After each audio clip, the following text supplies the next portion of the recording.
Richman Shopโนหนึ่งเรื่องเติมเกมเหนือกว่าทุกการเติมผู้สนับสนุนหลักอย่างเป็นทางการลีก MSL Thailand เติมได้นับร้อยเกมพร้อมบัตรเติมเกมและบัตรกำนันอีกมากมายเติมถูกเติมไวผ่อนได้มีเงินคืนจ่ายสะดวกไม่ว่าจะโอนหรือผ่อนชำระและใหม่ล่าสุดรองรับการแบ่งจ่ายผ่าน SPay Later ดูแลทั้งก่อนและหลังการขายทุกช่องทางบริการ 24 ชั่วโมงร้านเติมเกมที่สตรีมเมอร์ส่วนใหญ่ไว้วางใจนึกจะเติมเกมต้อง Richman Shop เท่านั้นแล้วมาเติมกันเยอะๆนะ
Richman Shop โนหนึ่งเรื่องเติมเกมเหนือกว่าทุกการเติมผู้สนับสนุนหลักอย่างเป็นทางการ League MSL Thailand เติมได้นับร้อยเกมพร้อมบัตรเติมเกมและบัตรกำนันอีกมากมายเติมถูกเติมไวผ่อนได้มีเงินคืนจ่ายสะดวกไม่ว่าจะโอนหรือผ่อนชำระและใหม่ล่าสุดรองรับการแบ่งจ่ายผ่าน SPayLater ดูแลทั้งก่อนและหลังการขายทุกช่องทางบริการ 24 ชั่วโมงร้านเติมเกมที่สตรีมเมอร์ส่วนใหญ่ไว้วางใจนึกจะเติมเกมต้อง Richman Shop เท่านั้นแล้วมาเติมกันเยอะๆนะ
Richman Shop โนหนึ่งเรื่องเติมเกมเหนือกว่าทุกการเติมผู้สนับสนุนหลักอย่างเป็นทางการ League MSL Thailand เติมได้นับร้อยเกมพร้อมบัตรเติมเกมและบัตรกำนันอีกมากมายเติมถูกเติมไวผ่อนได้มีเงินคืนจ่ายสะดวกไม่ว่าจะโอนหรือผ่อนชำระและใหม่ล่าสุดรองรับการแบ่งจ่ายผ่าน SPay Later ดูแลทั้งก่อนและหลังการขายทุกช่องทางบริการ 24 ชั่วโมงร้านเติมเกมที่สตรีมเมอร์ส่วนใหญ่ไว้วางใจนึกจะเติมเกมต้อง Richman Shop เท่านั้นแล้วมาเติมกันเยอะๆนะ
การแข่งขัน MSL Thailand Season 1 Powered by Moonton Official Telecommunication Partner True 5G Official Gaming Phone by Infinix Official Sponsor by Richman Shop Official Gaming Chair Partner DX Racer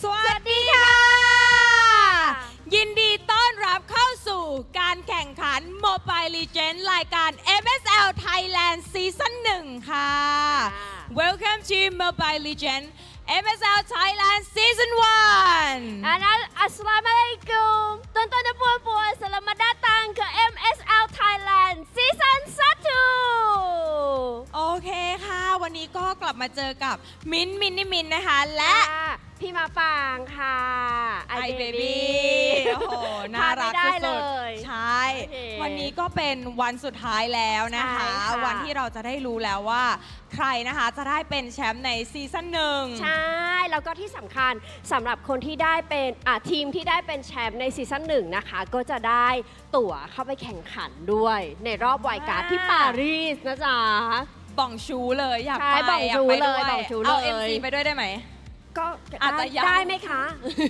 ต้องสอบถามต้องสอบถาม โอเคแต่ว่า เราได้ 3 ทีมนะคะที่ผ่านรอบคัดเลือกมาเรื่อยๆ จากวันแรกเมื่อวานนะคะผ่านเข้ามา 3 ทีม มีทีมอะไรบ้างคะน้องมิน จะมี KOG King of Gamer Club ค่ะ ค่ะ เบคอนไทม์เนาะ ค่ะและ ที่วันนี้ ทีมสุดท้าย ถือว่าเป็นคู่สายล่าง ใช่ สองทีมนะคะ ที่จะต้องมาเจอกันก่อนที่ ค่ะ จะไปเจอ ACT Esport Club นะคะ ที่ตอนนี้เนี่ยรออยู่แล้วนะคะในแกรนด์ไฟนอล ใช่แล้วนะคะสำหรับคู่แรกในการแข่งขันในวันนี้นะคะ ก็เป็นการพบกันของ King of Gamer Clubs ค่ะ พบกับ Bacon Time สำหรับทีมที่แพ้ก็คือการันตีว่าเป็นที่ 3 อัตโนมัติ ใช่อัตโนมัติเลย ส่วนทีมที่ชนะนะคะก็เข้าสู่รอบแกรนด์ไฟนอลนะคะไปเจอกับ ACT นั่นเอง ใช่แล้วค่ะก็คือที่1เนาะอย่างที่บอกไปก็ พูด จะ ถึ ได้ ง ไป รางวัลกันบ้าง ได้ค่ะ รางวัลที่จะได้เนาะที่ 1 ก็คือจะได้ไป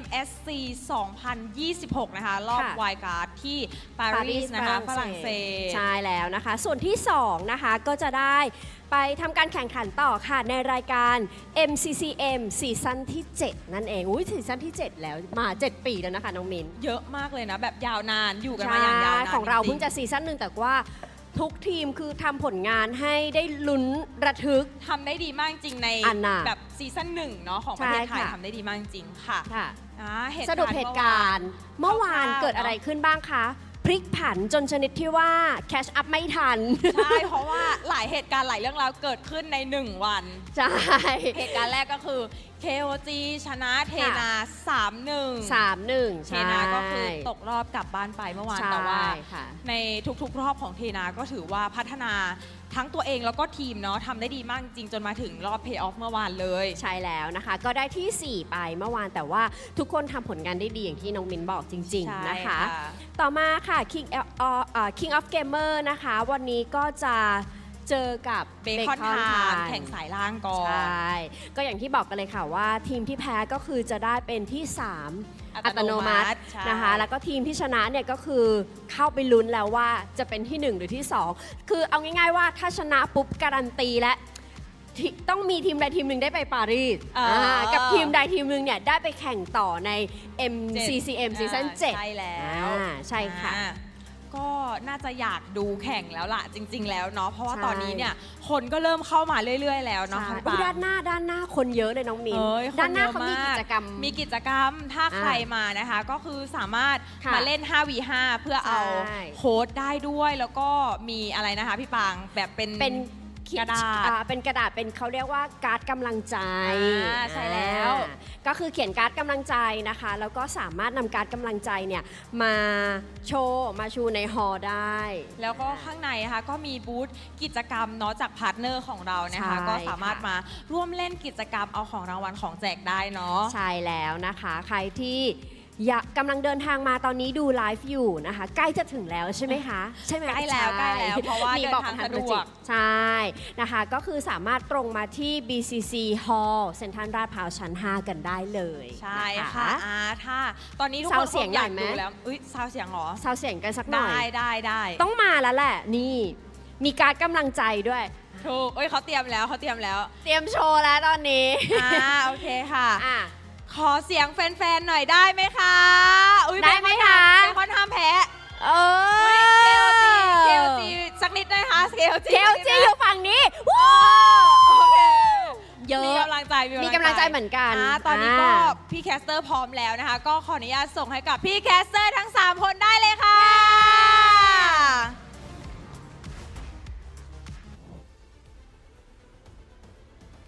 Lovely Minimint and of course the charming iBaby. At your service, my name is Leo here with Mirko, and we'll be at your service calling both the lower bracket finals and the grand finals in the last day of MSL Thailand Season 1. Dude, it's a pleasure. It's an honor being here, man, for the inaugural season playoffs, mind you, and the first ever lower bracket finals and grand finals in MSL Thailand history. Again, they said it, Leo, stakes are as high as ever. EWC is all the way in Paris. Everybody wants to go there, even the teams in Indo, the teams in the Philippines, everywhere in the world. You can feel the hype.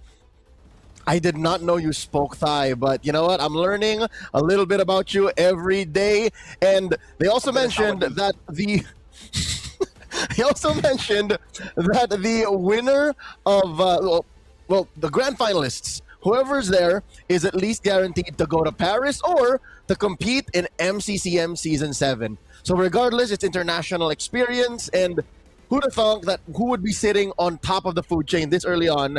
A qualifiers team in ACT. They'll be in action later on tonight, but for now, we have a best of 5 between two of the teams who everyone thought would be in the grand finals automatically. KOG and Bacon Time, but only one moves on. Hey, that's just the style right now, you know? The open qualifier team, we got ACT. Dude, I have had my eyes on them for as long as I've heard of the MSL Thailand series, right? I got the pleasure of casting the first week of MSL Thailand. Unfortunately, after that, I just had to sit and watch as a viewer.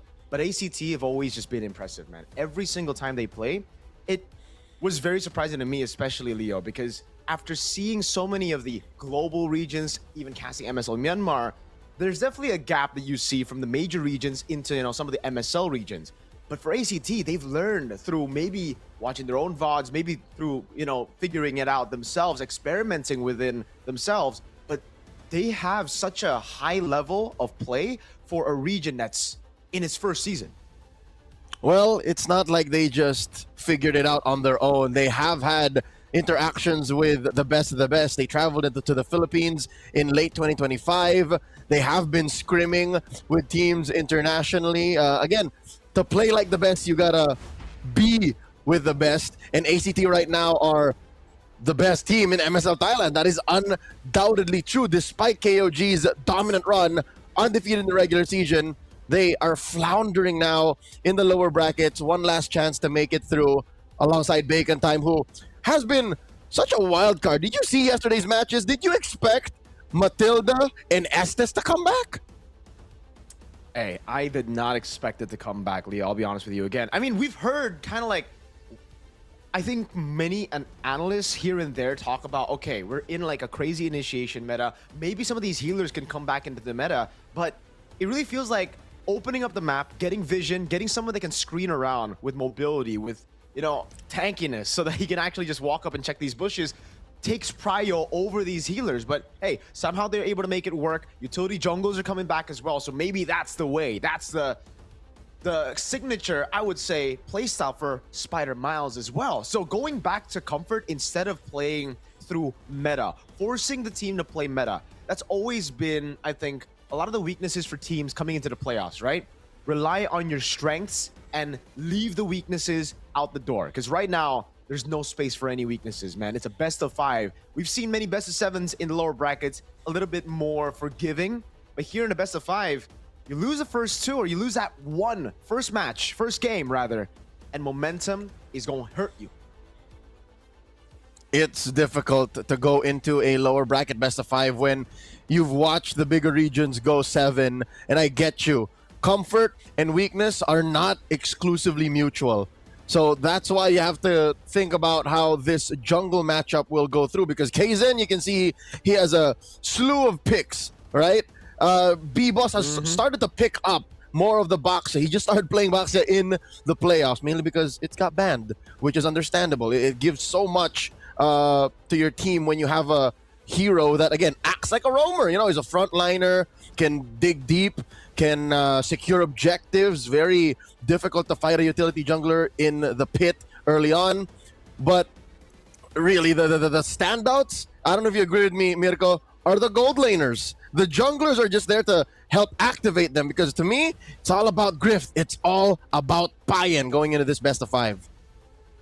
I agree with you. I mean, we saw it constantly here as well, especially considering some of these games actually did get into the mid-game, late-game stage where team fights started to happen, where it was all at the right time of the power spikes for a lot of these heroes. Again, even in our own MPLs, we've just been seeing the prio on Claude, and I think it's very, very similar, right? Obviously, when you get your hands on the Freya, though, it'll be different. Freya's always going to take priority over anything else in the draft, and that's what made the win for ACT even more impressive, I feel. They beat a Freya gold, something that even in ID, it's just, it really feels like it's forbidden. You know, when you get the Freya, it's like, nah, it's an illegal move. No way I could have gotten my hands on this pick. But again, you play with the best in the world, you get your hands on secret tech, and you understand as long as we block the Freya, deny her the range, deny her, the opportunity to jump on us, you're just as good as a little heavyweight with short arms. Like, it just doesn't work out. So today, we already have said goodbye to Grift. Grift has already been knocked out. It starts out with a battle between Guns and Payen, and then you got Floqueo just waiting. Floqueo is an amazing athlete, 4 regular season MVPs, 2 playoffs MVPs already. That's why I believe it's all about the gold laners, whoever can take advantage of that. And even against ACT, you mentioned, sure, get your hands on the Freya. We don't care. Here, though, in the original matchup we're starting out with, KOG versus Bacon Time, I think it's the Harith. Take the Harith away from Guns, and it becomes a better situation to get into. It's much easier to deal with. I agree with you. I think the Harith takes priority here, especially considering how much more team fights is prioed in MSL Thailand. We're going to welcome first, up on stage, King of Gamers Club. They look so much better now. Again, them falling in the lower bracket wasn't something we expected, but last night, they indulged in a little bit of a K-barbecue. Coach Justin went out with a 33, and a few of the other guys, and they're like smiles. They're happy to be this close to playing in the MGCM or going straight to Paris, but they gotta go through Bacon Time. They're de facto rivals in the regular season. Bacon Time's been good, man. Bacon Time's really just shown how good they can be in the playoffs as well. Just signature prio picks here and there. We got to see a little bit of those pocket picks as well come through. This is going to be a good match. Bacon Time, King of Gamers Club. Dude, I mean, every time I look at 33rd, right? He's gone by a lot of different names in the past as well. Framesy back in the day, an MSC champion, mind you, 2017, the first MSC ever with IDNS. A legendary name, and to see him still here, up in the top 3 of MSL Thailand in 2026, Leo, I got nothing but respect for this veteran. He's bringing back picks like Esmeralda. He's playing like it's 2017 all over again. It's like he's in Jakarta and he's ready to win big. Here's a reintroduction to King of Gamers Club. Again, the aforementioned 33, Kaizen, Zed, Payen, Nile. What's surprising to me is in the regular season, sure, it was all about the Filipino imports. That's the easy thing to do. But later on, you look at their play and it makes more sense. Like, it's not just about Kaizen and Payen. It's a whole team. Same could be said about Bacon Time, right? The way that they just play around the team together. That's always kind of like, I think the first step to getting an import. Once you get an import, you have to play around the imports. Obviously, there's going to be communication issues. There's going to be that language barrier that stops you from playing as a whole unit. But as time goes by, as you know, some of these imports learn the local language or vice versa, we see them connected. But we are going to take a look at this VT. มีเพียงต้องเดินไปข้างหน้าหรือจบลงตรงนี้ เราเสียโอกาสไปแล้วครั้งหนึ่งแล้วเราจะไม่ยอมให้มันเกิดขึ้นอีกเราจะพิสูจน์ว่า KOG เป็นทีมที่ยังแข็งแกร่งอยู่อีกแค่ก้าวเดียวพวกเราจะไม่ปล่อยให้มันหลุดมือเราจะไปให้ถึงแกรนด์ไฟนอลครับถึงแม้พวกเราจะต้องมาอยู่ในจุดนี้แต่พวกเราจะไม่ปล่อยให้มันจบแบบนี้แน่นอนครับพวกเรายังเชื่อมั่นในตัวเองและเพื่อนร่วมทีมพวกเราจะกลับมาให้ได้ครับพวกเรามีเพียงเป้าหมายเดียวคือแกรนด์ไฟนอลผมจะพาทีมกลับสู่เส้นทางแชมป์อีกครั้งแชมป์ยังอยู่ข้างหน้าแต่ถ้าพลาดตอนนี้มันจะไม่ใช่เส้นทางของพวกเขาอีกต่อไปตั๋วใบสุดท้ายสู่แกรนด์ไฟนอลและนี่คือช่วงเวลาที่พวกเขาต้องพิสูจน์ตัวเองอีกครั้ง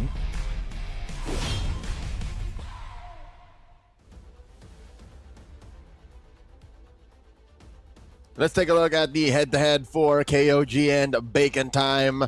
KOG stats are nigh untouchable. Again, even with the way that they've struggled, quote-unquote, in the playoffs, they are still, pound for pound, the best team in MSL, as long as you don't look at the brackets. Hey, statistically, on paper, they're the cleanest. They've been the best in the regular season. They went through a crazy run again, an invincible run, 9-0, right? So, again, coming into the playoffs, a lot of people just thought it would be a complete sweep. It would be complete domination for King of Gamers Club. But as, you know, reality unfolded. It is a lot of times weirder than fiction. An open qualifier team stands in the grand finals, and Bacon Time have a chance now at getting yet another upset against King of Gamers Club. You can't make this up, Mirko. You can't make it up. The fact that a lot of our even talents in Thailand, they would know best. They would know best. Did not expect for this to be the reality we live in. In that little video, Zed from KOG mentioned, we lost already once. We are going to prove that KOG is the strongest. This is not the end of the road. We will make it to the grand finals. A statement, a message sent, not just to their opponents, but to the MSL Thailand community and the world as a whole.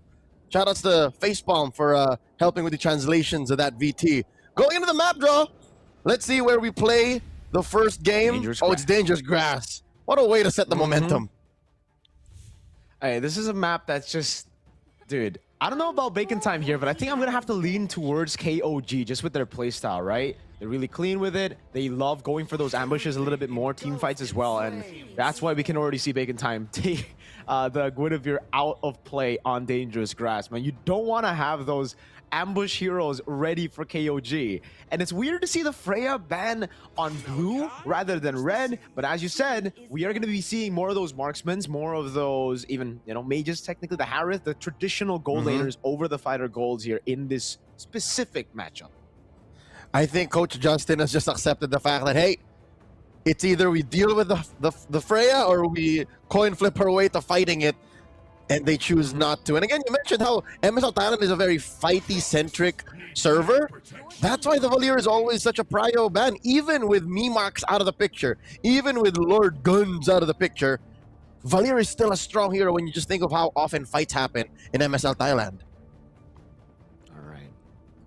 The Baksha ban as well. Again, Bacon Time, they have been utilizing those utility junglers. I guess it's both ways here. The Akai in the first phase is definitely a weird one for me, man. But that's crazy. Again, once we get into the lower bracket finals, you want to throw ego out the door, right? The usual meta bans, you don't expect it anymore. You just expect respect. That's what you expect here. Bacon Time are going into this fully respecting KOG, but also doing so that they open up a lot of picks as they are on red side. We've been seeing, you know, this debate as well in Indonesia. Which is better, blue or red? Do you want to just secure that one broken pick? Or do you want to let everything go and just get the better trade with two? The Juicin gets left open, KOG pick it up, and now there's so much on the board. This is dangerous.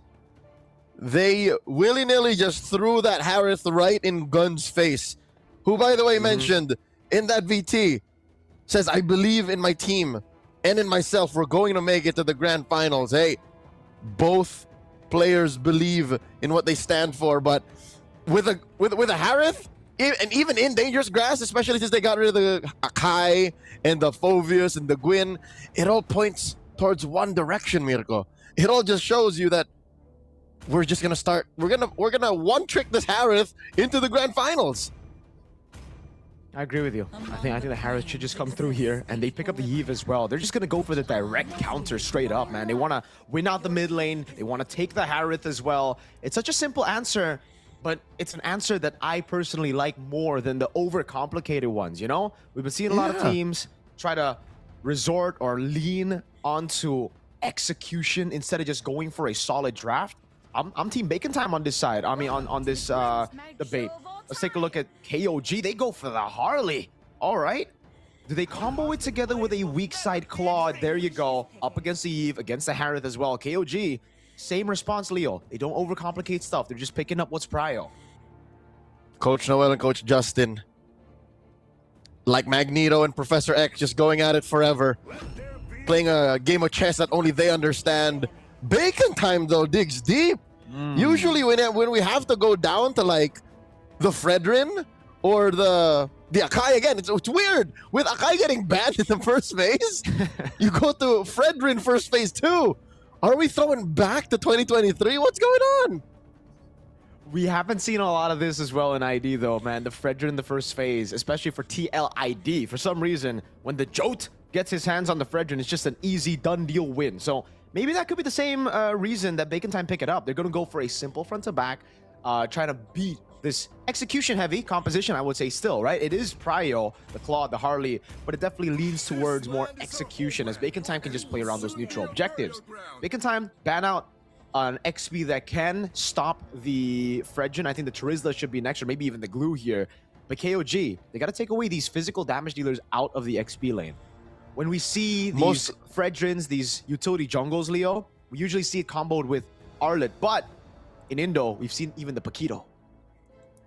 Well, Paquito did get buffed, and that's a significant buff. I'm surprised it doesn't show up as often. I actually expect Terizla to make it through. Terizla is like such a, which is, I disagree.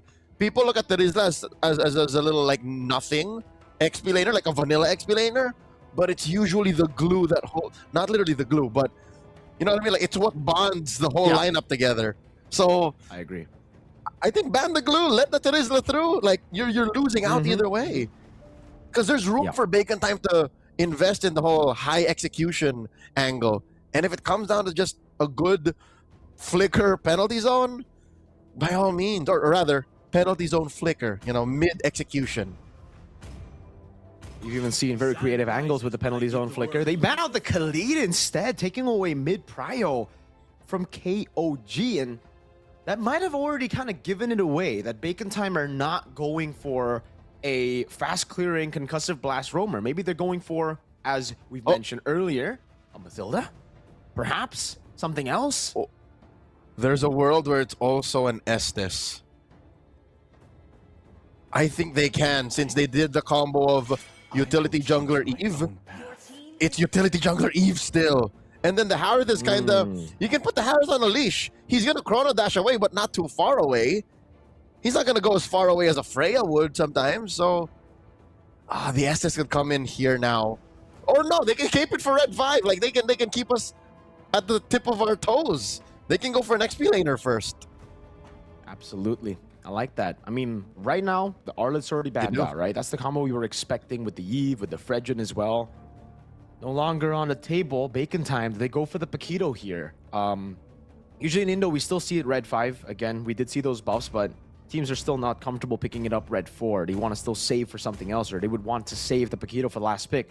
So if they do want to save it, they go for a traditional XP laner. Oh, damage. I guess the Benedetta comes through for Bacon Time. Kang feeling it in this lower bracket final. And it's, as you mentioned, as you predicted, Mr. Mystic Leo, I think we're going to see the Estes. I think we're going to see at least a healer, right? If it's not the Estes, it's a healer. And hey, shout out to Blacklist International, that prime era. This really just looks like that kind of composition, you know? Oheb on the Haji on the, Oheb on the Harith, Haji on the Eve. Yes. From break the code to bake the code. Oh, let's see. KOG got 2 more picks here, a roamer and an XP laner. They need some peel. They need 2 solid ones. Do they go for a revitalized roamer? That sounds like a good idea to me. Yeah, but Hylos got the catch. I think just go for the Hylos here, right? And the Esmeralda. Okay. They got 4 out of the 5 picks they started off with yesterday against Tenacity. So they won that. And again, jaws were ajar when 33rd brought back the Esmeralda, but I guess it answers the Eve and the Harith. But still, when you put an Estes into the formula, kind of gets wonky. There it is! Oh! I mean, you called it, bro. You called it. The Estes comes through, and it was just a slow build up to that point to get to the Estes. We knew it was coming at the end of the day. KOG, I feel, knew it was coming as well. That's why they banned out the Flora, and something that could have been a bit more troublesome. But again, for KOG, they can't be afraid, right? The one thing that Bacon Time's composition does well is play it slow, go for neutral objectives. KOG needs to try to utilize the downtime in the game to try to go for those pickoffs, to try to push their advantage, because if not, then Bacon Time are just going to control all the neutral objectives. You mentioned something specific, downtime. As long as Bacon Time are able to manage the cooldowns on Spider Miles' skills, then there is no downtime. They can just keep going. They don't even have to go home. Like, as long as mana isn't an issue, this lineup can just keep weaving in and out of combat, applying so much pressure that Payan might not even come online. Let's get into game number 1. Draft scene from a mile away. Solid momentum starters for both squads. Again, they got both what they wanted. Let's see who starts off on the better foot in this best of 5. Welcome to the Land of Dawn, folks. Oh, early on already. 33rd, getting the better of Kang. Up top, Lethal Ignition for Kang. He's going to go for the damage. Just a pure damage build with a utility jungler. Boss, brother man, that's a Brave Smite on the Fredrin. We usually see Impure Rage. It's a good middle ground, right? You get the sustain, you also get better clear. But on this Brave Smite, you're kind of left behind, man. The Harley ganking up top already. Kaizen going for a little bit of damage. But yeah, a lead and clear, definitely, on top of the rotations for Kaizen. I could have sworn it would have been Concussive Blast as well. There's a version that plays Quantum Charge too, to keep that pressure on with the whole juggling of basic attack skill. I don't know what B-Boss is up to. Maybe he's just doing what he does best for the past few days for his team in the playoffs, just tanking up, just being the solid peel. Because again, amongst the 5, he's the only one who could really stand up front. He's the only one who can really peel hard. This is why, though, Leo, we don't really see too many Fredrins together with like an Estes, right? Because for the Estes, you're basically saying, Exort, you're independent on this one. I'm just going to wait for my items. I'm going to wait for my skills to come up. Meanwhile, Nile, look at how active he's been already. With a clear in mid, he goes straight to help Kaizen to get those green camps. And the main win con for Bacon Time is already kind of cooked here for Turtle 1. They can't go for the neutral objective with Boss at level 3, with Spider Miles not at level 4 just yet. And Nile's already helping with a cut up top. Kang's got to be very, very careful. Oh, Kang is doing his best to reach level 4 to be able to contest at least. Okay, wow. B-Boss at 4, Exort at 4 too. Oh, eye for an eye baited out already. The taunt comes in, but Kaizen's able to blink out of the way. Zed with the zoning, Kaizen on the turtle. Now rotations from the gold lane even. Guns and Payan making their way onto the neutral objective. That's gonna be Boss walking up. The Lantern Flare knocks him off. That's the RWM, and Kang jumps in with the Petrify. He is able to find one as Kaizen secures the neutral objective. 33rd in the back, going in, trying to shred them down. Spider Miles keeping Boss alive. That's a flanker! And a falling star move from 33rd, getting a triple kill early. It's a kill, a fadeaway by Kaizen. Guns joining the fight may have benefited KOG more. Nay, 33 more than anyone else. Oh my god, an assassin out of the EXP lane. Tell me that is not a dance of death that 33 did on all of them from Bacon Time. 3 kills? The turtle was already a lost cause. I was actually a cope. I was actually thinking that maybe they could contest, but wait, Nile does let off the exit. At least B-Boss gets his purple, but still 2,000 up because of that single exchange. That is massive for KOG. Kaizen walks up, Deadly Magic, not enough to kill him. Spider Miles able to get him back to full HP. But as you mentioned, Leo, dude, it really comes down to KOG being more creative with it, right? Having tempo as well. They rotate to the neutral objective first. They don't let Bacon Time hold. 33 up top. It's got to be careful on the Esmeralda. No flicker. Boss walks up, and at the end of the day, they're just wasting these rotations. Another thing about the Ube, the Fredrin on the Brave Smite, his clear is abysmal. So if you don't get Turtle 1, KOG has a chance to just snowball out of control through farm, and that takes away the comeback potential of Bacon Time. If there are no bounties, Leo, luckily now there is a bounty on one of the frontliners, but if there is no bounty on everyone else, comebacks get a little tough. I don't think I need 10-15 minutes to tell you that Ube is playing out of time. It's a different game now we're playing compared to how MLBB was like 3-4 years ago. Ube was king back then because of how slow-paced the game is, or at least how Filipinos tried to make it slow.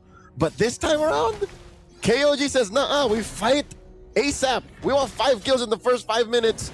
And because of that, they can take their time. They can pressure Guns before they even go for the turtle take. Turtle number 2 now. Yep.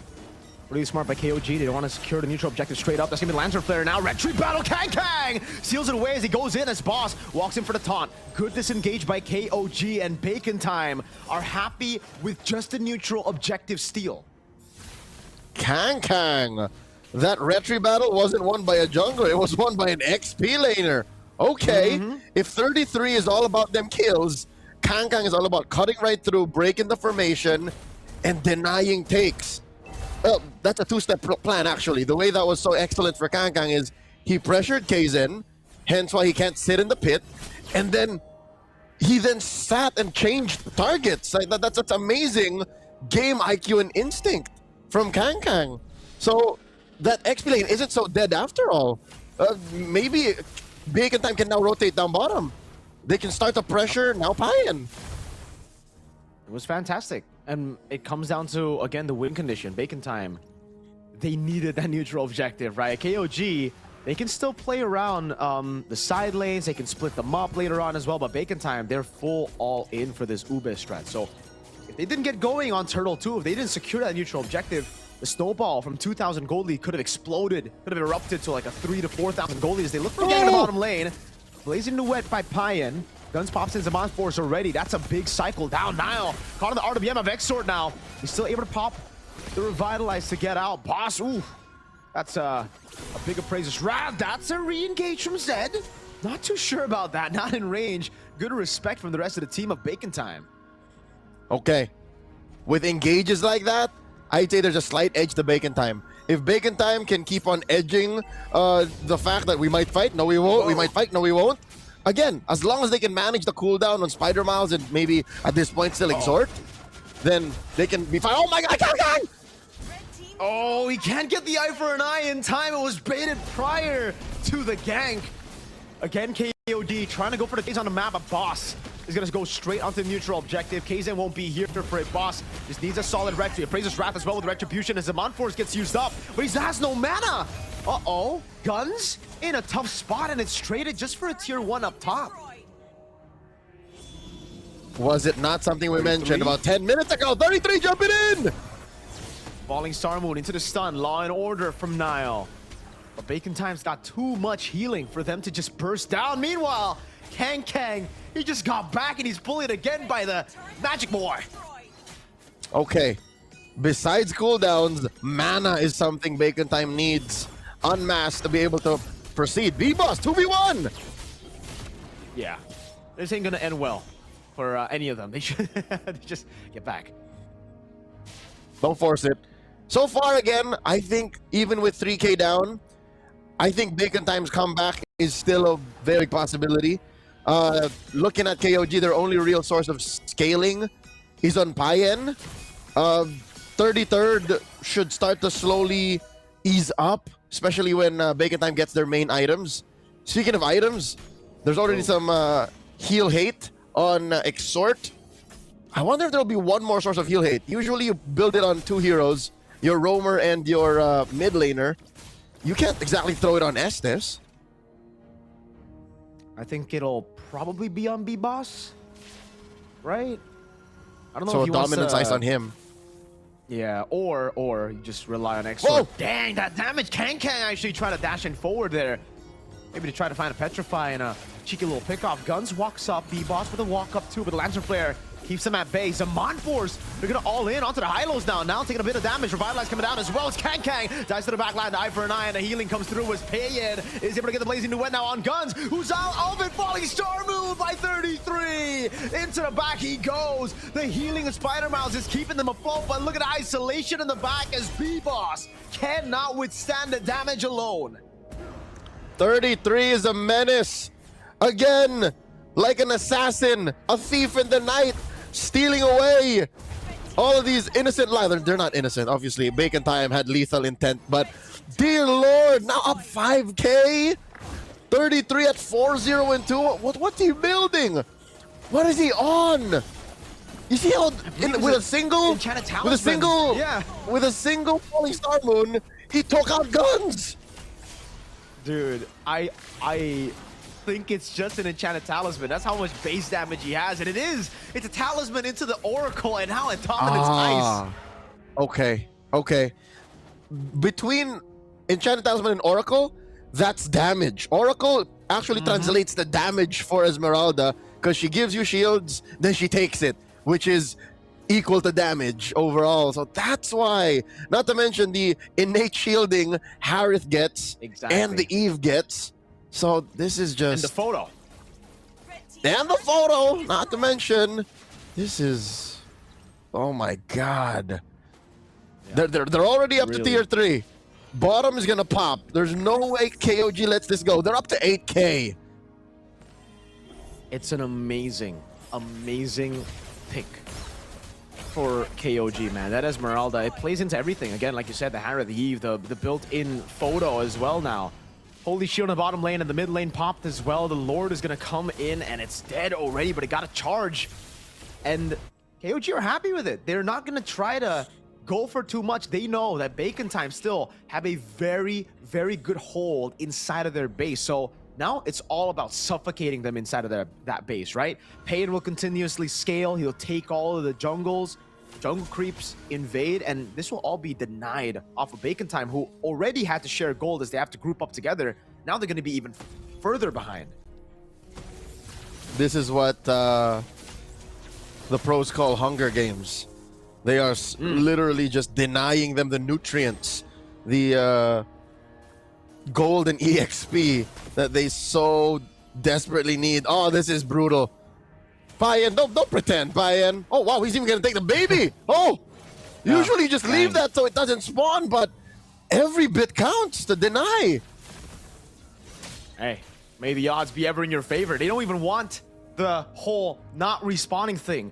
If it doesn't respawn, they're denying themselves of extra resources. At this point, Bacon Time's jungle belongs to KOG. There's no reason for Bacon Time to walk up. If they do, they're dead. They have conquered it. The king of gamers have conquered your jungle. 30 seconds till the Lord spawns lower quarter. At this point, everywhere outside your base is no man's land for Bacon Time. They have nowhere near enough items to fight back. That's a 2,700 gold lead on KZ, brother. Nothing. Okay, here's why it's bad, but also it's understandable. You're a utility jungler. Your items are just significantly cheaper, but still, you don't want to be soft. Miles will not always be there for you. Oh, B-Boss engages. Wait a second. RWM as well. Oh my goodness. KZ almost with a bad play, a blunder. Walks up, tries to deal damage to B-Boss. I know of the gold lead there, but now, whoa, it's given the chance to Bacon Time to actually walk up. No revitalize on Nile. KZ's still on it, and he's still able to get it down. Luckily, Zed puts the Lantern Flare on him. With a Blazing Duet in the back line, but look at the healing. Blessing the Moon Goddess, and a big burst through with a Petrifier and a final blow. Now 33 in the back line, holding 4 members at bay. B-Boss trying to survive as the Monforce gets placed down again, and Bacon Time have found a second win. KZ looking for flank again, has to blink away. B-Boss on now with a taunt. Now KZ walks up and it gets caught by the Void Blast. And I think this Lord will be for nothing. I think Bacon Time can just clear it out. It happened. At 13 minutes, it happened. Bacon Time are not able to bait out forced engages. 33 is no longer the final boss that he was in the first 12 minutes of the game. Bacon Time may have figured out how to tango with 33 here. Kaizen tries to see if anyone's gonna stick, but this is what I was saying. Even B-Boss can stand the heat a little bit now.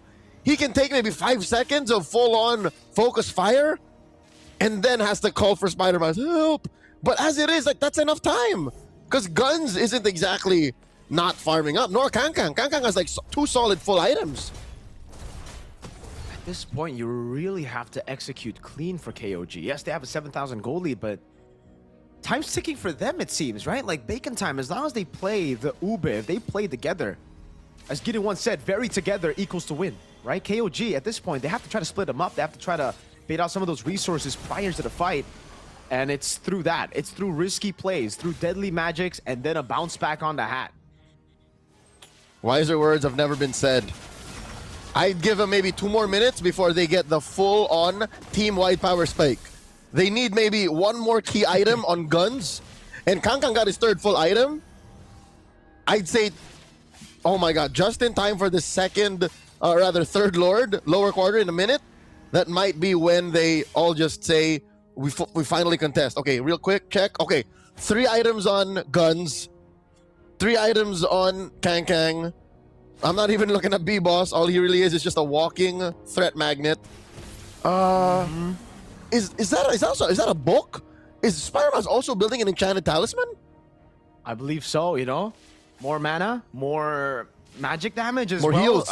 Bit more healing, and take a glance at that winter crown. So even if Spider-Miles gets caught in a tough spot, say the dive works for KOG, they isolate some of the targets, winter crown. Bacon time, have time to then regroup around the SS.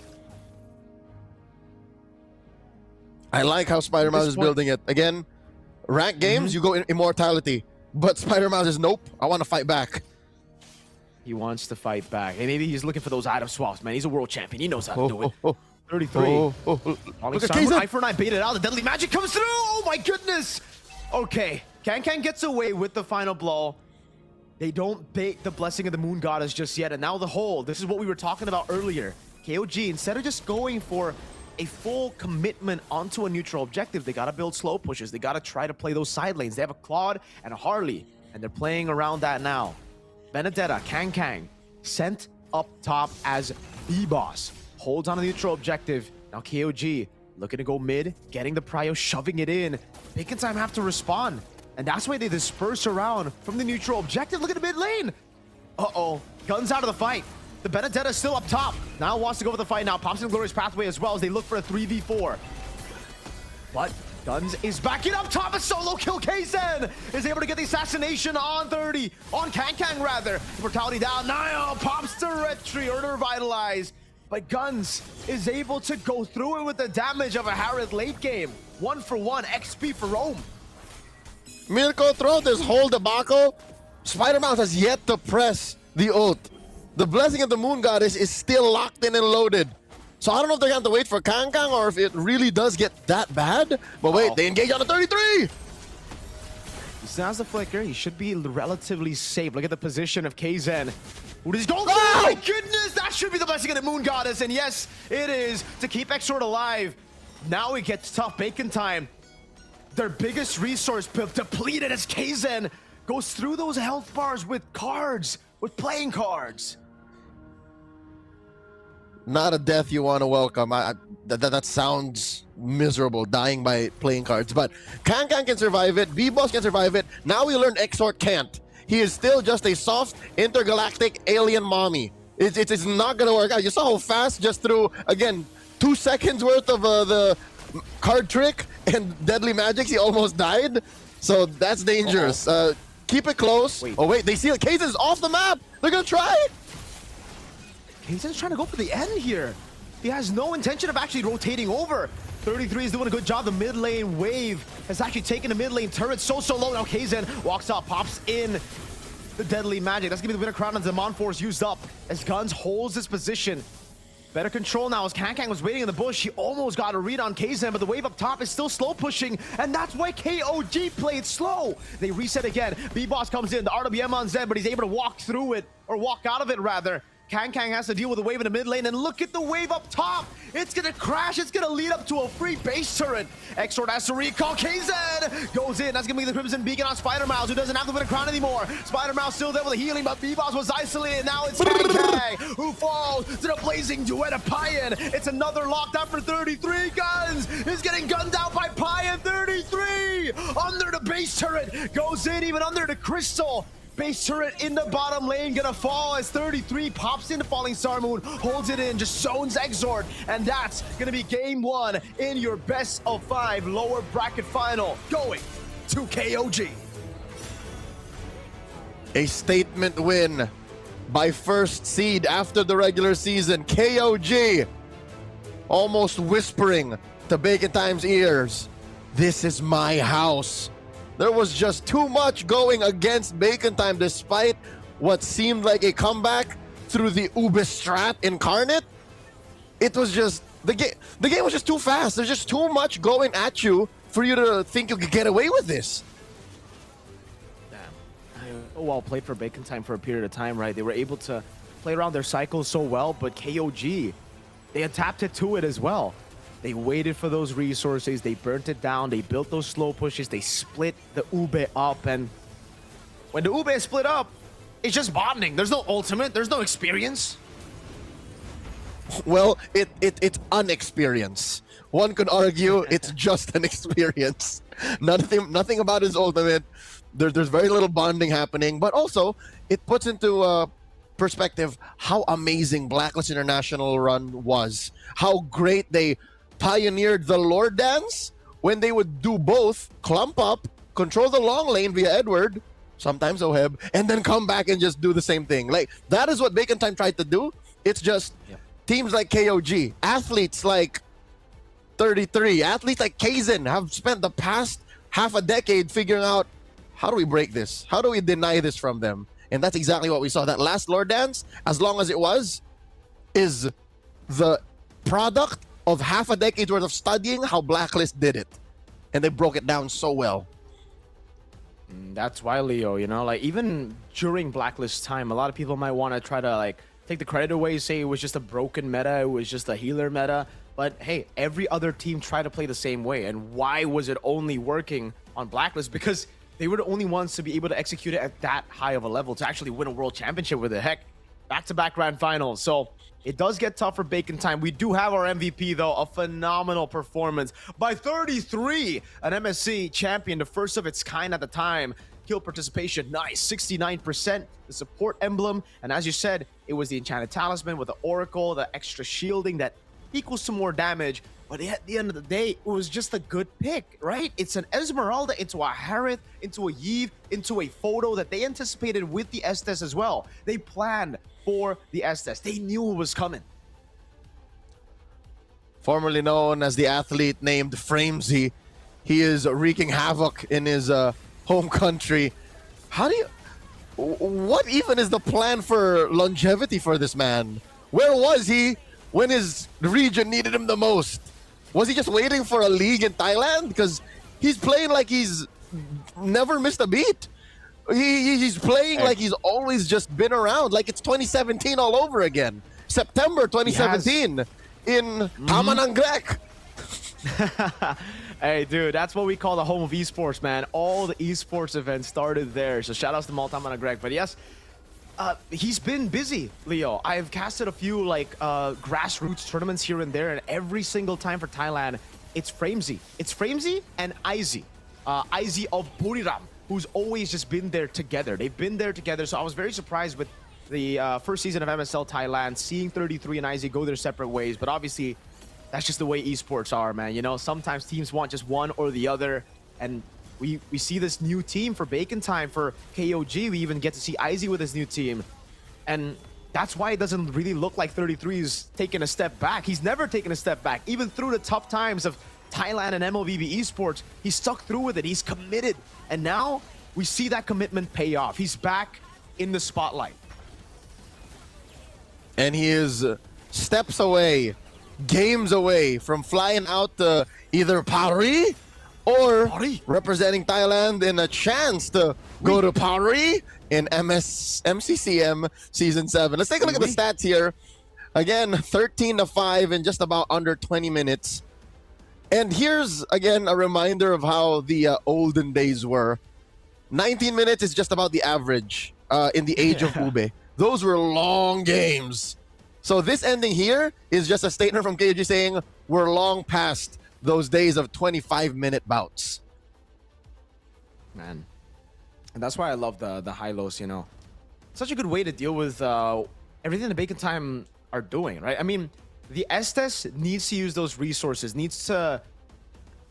his whole kit is healing. For Niall, it's just a battle spell. So he has so many more ways to deal with it, right? Like, initially, when Bacon Time tried to engage on him, all he needs to do is walk away, press the Law and Order. If that's not enough, the Glorious Pathway. And then there's that re-engage potential. There's obviously how tanky you are, the DOT in the early game as well to get Prio to open up the map that led to Kaizen to get a lead early on. And again, that's why we don't see too many healers nowadays. It's all about building the small leads from the start all the way to the late game, right? It's no longer just about that one, okay, neutral objective. We only play for the big boys. Now it's about the individual gaps that you have. And yes, on a utility jungle, the individual gap isn't as big as per se like an assassin versus assassin, but it still hurts a lot when you aren't able to out-retro your opponents on a utility jungle. When you're 3 levels down, 4 levels down, even on a Fredgen with skill 1 Retri, the Harley can still win out in those battles. And at the end of the day, they needed to still execute it perfectly, Leo, for it to work. They needed the Benedetta to be able to get a Petrify, a clean one, on towards Kaizen in one of those big fights to steal the Lord. So, what do you think, Leo? Do you think they're gonna stick to this plan still, or do they shake things up early? Because we mentioned it, it's a best of 5. These games matter a lot, especially early on. Okay. Looking at history, and I'm talking about 24 hours ago history. I'm not looking back at, again, half a decade, because of that's how deep, it looks like that's how deep Bacon Time want to go. They seem to have just woken up this weekend during the playoffs of MSL Thailand saying, Coach Noel, look me in the eye. I'm going Ube. Because against ACT yesterday, they tried to play to the current metagame. They tried to play, you know, the Grox, the Rome Glues. They tried to, again, one time bring the Matilda back. And it seems like either way, it's a coin flip, but they look more comfortable and confident with Ube. So, I'd say play what you planned for. Don't play to whatever KOG is forcing you to do.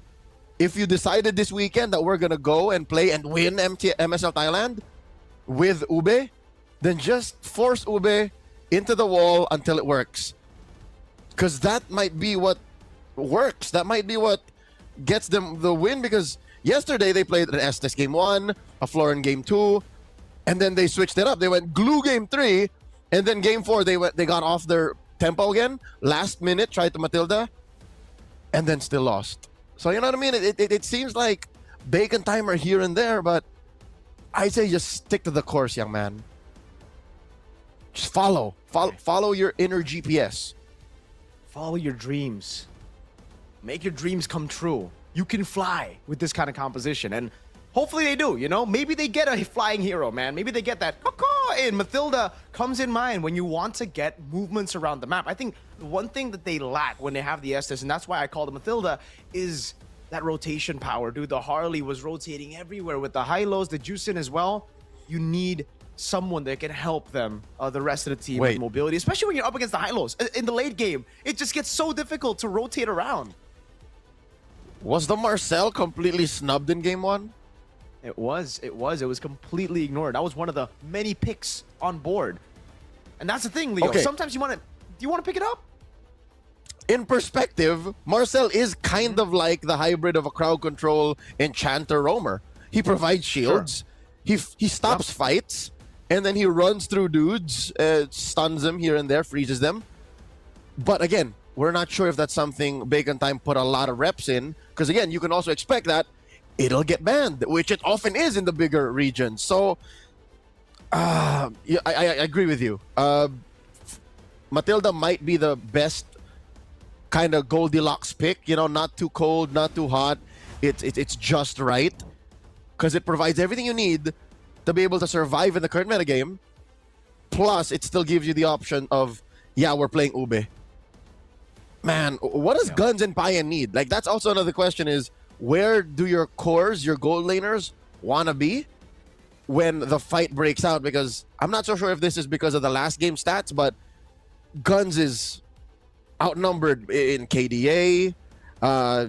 Everything. Kill participation, again, KP. more Ube. Yeah, more Ube, more KP out of Bacon Time, but half a KDA? That means Guns gets beat up a lot. Yeah, and it also means that, oh man, that maybe Guns is too reliant on the Ube. The whole team is, right? Obviously, we got the Bacon Time fans in the building, still full of hope here. Supporting Guns as well. There you go. We got some fans for Guns. Bacon Time. Hey, looking at how they've played and even their roster, I mean, their hero pool, Guns has the Claude in his arsenal. I feel like picking it up gets you wins, dude. Even an ID, you know? Claude gets you wins. It's just something you need to have in your lineup, I feel. Especially when you have an Ube composition, because yes, you can build on a better team fight with a Harith, but if everybody in your roster, in your hero pool, in your composition, is reliant on a cycle, that gives the opportunity for KOG to just play the long fight, bait out those cycles, right? And we've seen it in game 1. So I think we need to see those minor adjustments. Yes, I agree with you. Maybe still sticking to the Ube, but taking away the Claude. Say, denying it away from KOG to have the side lane control. Those are the little things they can do to refine their composition, refine their win condition. Okay, so very similar bans here for KOG. Freya, Valier, regardless of blue or... Wow. Yeah. Yep. Again, mirrored. Still mirrored. Still, it's like they just switched sides. Because again, that is KOG here on the red. Second pick, 2-pick swing. While Bacon Time, Jambabi are going for the first. I would not be weirded out if they just go Harith first pick 2. I need to see the Claude, Leo, for me to like nod in approval of a first pick. I need to see a Claude at this point, right? I mean, so Claude 1, let's see what like KOG Liquid? Yeah, I think Claude 1. Claude 1 like Liquid, exactly like Liquid. It is something that's just so safe. There's no way for you to kill it early on. The Florian gets banned early. That's the change. So what if they leave open? Or Baxia? What if they Baxia's open? Ooh, Bacon Time. Are they gonna pick up the Baxia now? That's the big question. I think for Bacon Time, they gotta play the Claude first. Still, I prefer the Claude first. The Baxia or Fredgen, it can come later. You don't want to show and reveal your cards early, especially not to KOG on red, because they can pick up the glue later on and really just stop this utility jungle comp from working. Claude might be the right call, but the Bacon Time call might be Baxia. That is a newfound comfort for B-Boss, and there it is. The B-Boss, Baxia Boss. Man, I'm not a fan of that, man. Man. Oh, they steal the Harith and they pick up the Juicin. Man. Okay. All right, that's a Harith. It's their turn to go weak side Claude. They can afford to do that because of the fast rotations out of that mid trio. So what? Pick a solid mid like what? Valentina, Claude, do we? I think it should be the Claude. It should be the Eve as well for Bacon Time. They're gonna play around Claude. it. Then later. Yeah, Eve Claude. I think it's Eve Claude. The Claude's great against the Harith. The Eve is great against the Juicin. The thing is though, well, actually you already have a Baxia built-in anti-regen to deal with the Juicin and the Harith sustain, so it's all good, right? Yeah, I think those should just be the picks. And you're not as afraid of the Esmeralda anymore. Okay. Oh. So Hylos They are leaving the Ube out of the way, right? Okay. Like there's no, unless it's Hylos XP. This Hylos, Wow. this Hylos kind of makes me feel like that loss to 33 on the Esmeralda kind of stings. Because Hylos is like a good neutralizer to the Esmeralda in any case. But it's not going to happen anyways. 33 is going to be on a CC. They ban Kang's Benedetta. At this point, you start taking out, what, the other Revitalize Roamer? So you don't have a solid mid, yeah? Yeah, and KOG should ban the Arlet. They still need damage right now. Bacon Time lacking in damage. Or they might just get rid of the E first, right? KOG? Alright, so Bacon Time, I agree with you. Take away the got the Kacha. It's a very, very good pick right now, considering it does look like it's going to be more physical on the side of Bacon Time. What else do they ban aside from that jungle? Jungle comes to mind. Marcel! There you go. Finally, we see it respected. Okay. So Eve here. Oh, no. There you go. Yeah. I I think like the Arlet. Arlet ban more. It's very difficult for the CC to lane against the Arlet as well. You know, a high skill ceiling, especially if Bacon Time's Kang and get those crazy resets now- with the Hylos, with the Baxia. Do they ban the Gatot? If not the Yeah, Gatot, should be the what? Gatot. Khalid? Yeah, Klee is a pretty good ban as well. If they want to just take away the mid prio out of KOG, that could really guarantee mid prio over. Actually, this is a good Kalea game, is it not? For KOG. KOG? Oh, that's why Bacon Time leave the Gatot open so that they can react to it in case KOG goes for the Kalea Red 4. It's a risky game though.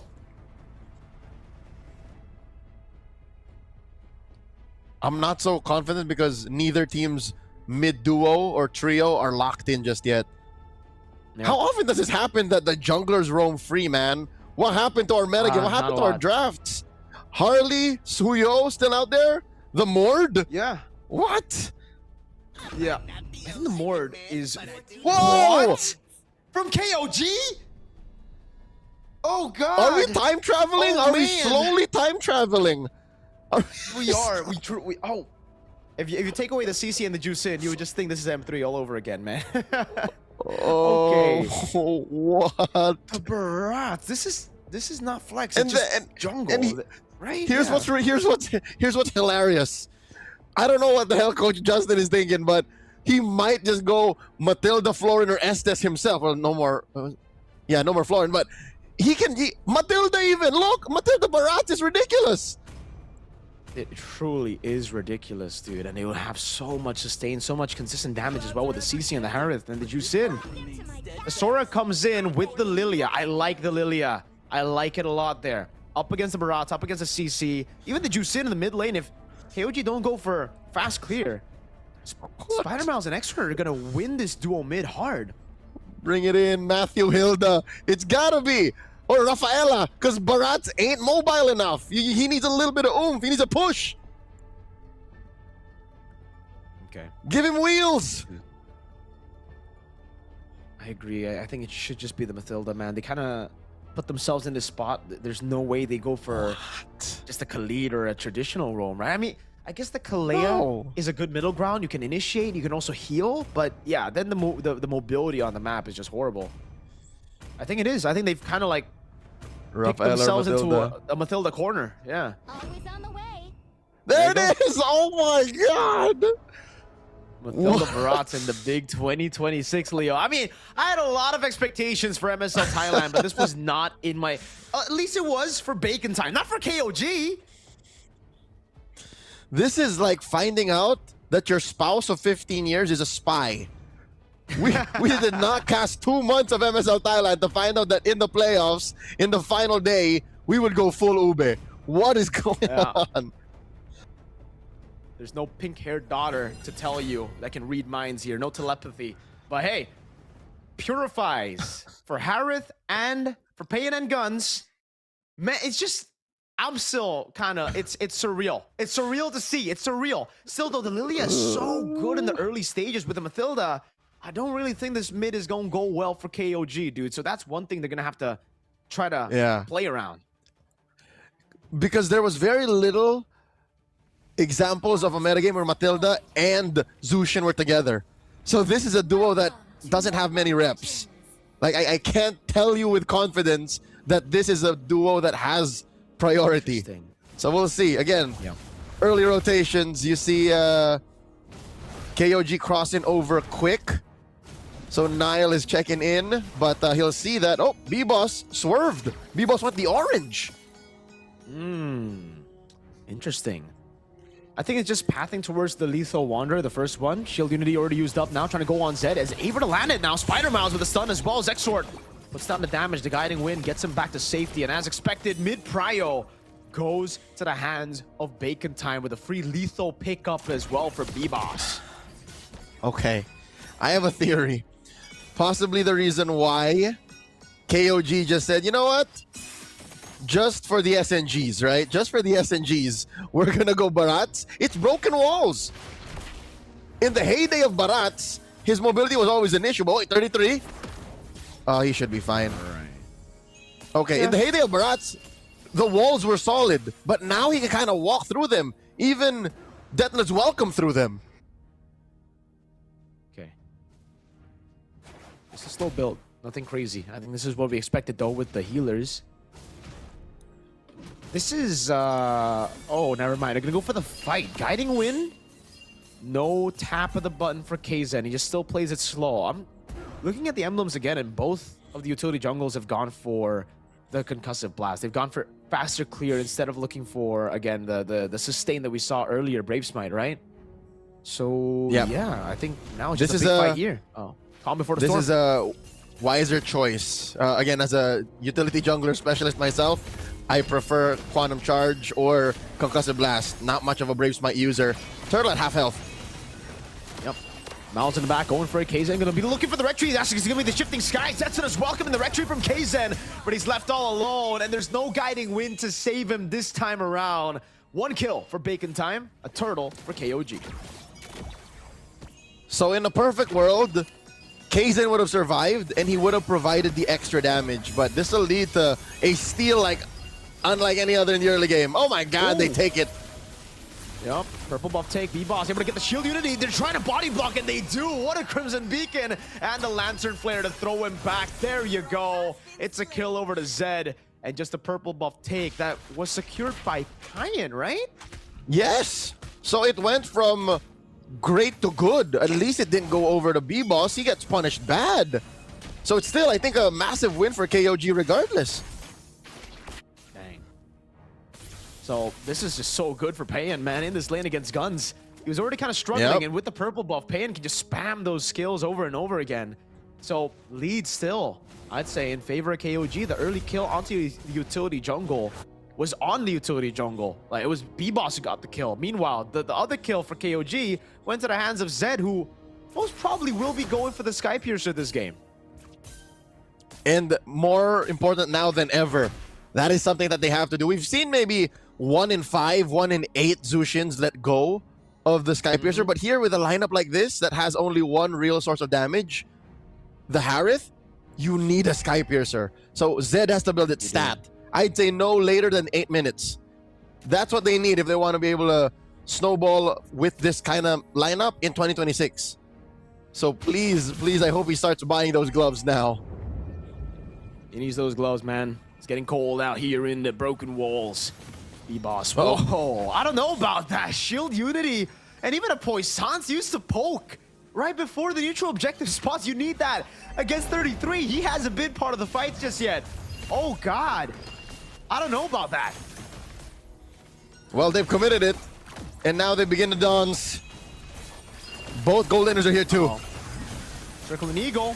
Over, that's gonna be the knockup on Spider Mouse. Detonus welcome to lock him down. Oh, shift these guys up top of Kaizen. So wins out the retreat battle. He's gonna go down, but the rest of the carries are still here doing damage as Zed is able to get the Lantern Flare. 33 is doing that consistent damage, shredding down the frontliner. B-Boss taken down by the Yo-Yos at 33. Another turtle and a fair trade at least when it comes to kills, but this will allow KOG to still snowball through again. Payan is just doing just Payan. He's rotating faster, getting waves just as much as is Guns, and is a level up. Oh, Guns is so desperate to get the initiative in the lane. He just goes Blazing Duet. Okay, I'm gonna go for it. I need to clear fast. Dude, the damage is really starting to hurt, man. It's only a 200 gold lead in the gold lane, but it's just, that's the thing about the Claude, right? Early on against the Harith, well, not early level 1 to 3 you can still win, but then after 4 and after those unlead dashes get completed with the Starlium Scythe, you really just can't. You just have to deal with it. Now they're gonna go for a turret down below, but look at the rotation in response to this. KOG will just defend his Guns, is trying to commit onto it. Payan clears it out, gets help, and there is no trade for Bacon Time. They've just rotated over to get a few hits on the turret. And here's what hurts more when you consider where this gold lane trade will go eventually. Oh my god, Payan walks in! Yeah, doesn't even use the Purify here. He knows that he has enough damage. That's going to be the guiding win to help him out with the Circling Eagle. Payan disengages, canking from the side. They're going to go, oh, chomp down. Detonus welcome and a spit out there with a stun, but he's able to get out in time, and it ends up being a turret for turret. Down below for the one up top for 33. Okay. Truth be told, that was what you should expect to happen when you go 4v5. But I think Bacon Time was okay with it anyways. It's just a matter of who spent more resources to be able to get the winning trade. B-Boss, Unite, looking for an engage. Okay, jumps into that turtle anyways. 6.5 minutes, final turtle up for grabs. Spider Mouse knocked up. Oh, look at the damage of the Yo-Yos. He's gonna have to go for the Glorious Pathway. First retreat for B-Boss as they go in. Kankan with the walk up too, but Payan comes in late this time around. Goes on over to Kankan, who doesn't have enough stacks to go in the air. Kaizen gets a big chomp down, and it's 2 kills for the neutral objective. 33 jumps in onto 2. Has the Vengeance. Is all good zones. The front, or sorry, the backliners away from tier 1, and the purple buff goes to KOG. They're gonna give it over to the Harith. Payan, very full on the mana with purple buff. You were right though. With the way that that fight broke out, the frontliners and the backliners weren't where they needed to be. So technically, they switched up. And that's how strong KOG was, even with their late entry ults. And again, the key was Payan coming in with the clutch Zaman Force, and 33 just frontline artillery, just shred that's reliable, shred that Bacon Time's frontline can't deal with right now. I think he's going to be the ramp up for when Zed gets his Sky Piercer, which I hope is on the way, until Payan goes into full-on core mode, which I was going to get to earlier. If it comes down to it, Payan has Gun's number, because Gun's, his only real counter to the Harith is a Winter Crown. It's not like he can build a Wind of Nature against the Harith, so it's just a more dangerous entry for the Claude compared to the Harith. So time's a clicking. That's the Golden Staff, man. They really are desperately in need of those power spikes. Power spakes, sorry. The Radiant Armor has been built up by B-Boss, but the main problem right now, I think, is 33 and Kaizen. They're like the physical damage, right? That's what's really been the problem for most of them here. Even with the Radiant Armor, yes, you deal with Payan, but then Payan just ignores the box shot, goes for damage on the other. Whoa. B-Boss goes for the Shield Unity. Nile gets the Circling Eagle, and this is yet another wasted Puissance for B-Boss. He's got to get a lot more patient on these resources, Leo. Oh, he took your lunch money. God!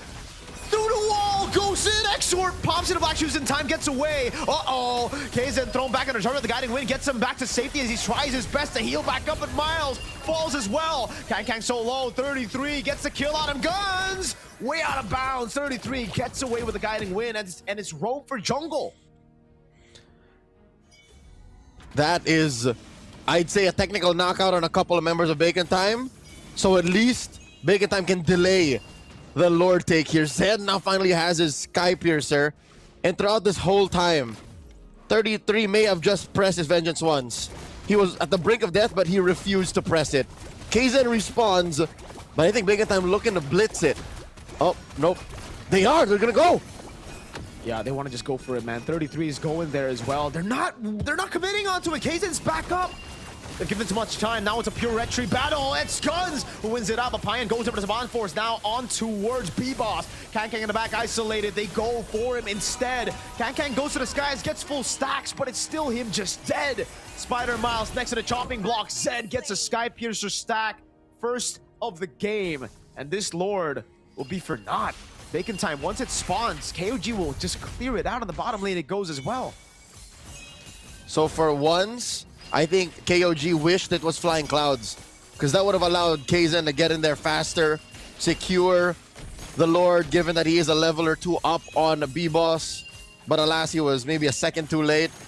And I guess it was just a matter of damage output that Bacon Time had in spades now. Again, they have a Lilia, they have a Claude. Let's see that again. How did he miss the Retribution? It was he didn't even try! So it's kind of like, yeah, it was a B-Boss together with... They just bursted it together. And Kaizen didn't even try the Retribution. So was that a matter of just him accepting the fact that, all right, I'm too late. Let's just try to win the fight and then go from there. Huh. I think he was expecting a missed retreat from B-Boss because it was late, right? He didn't even tap it. Yeah. Again, whatever it's off of cooldown now is from a engaged fight. Oh, B-Boss!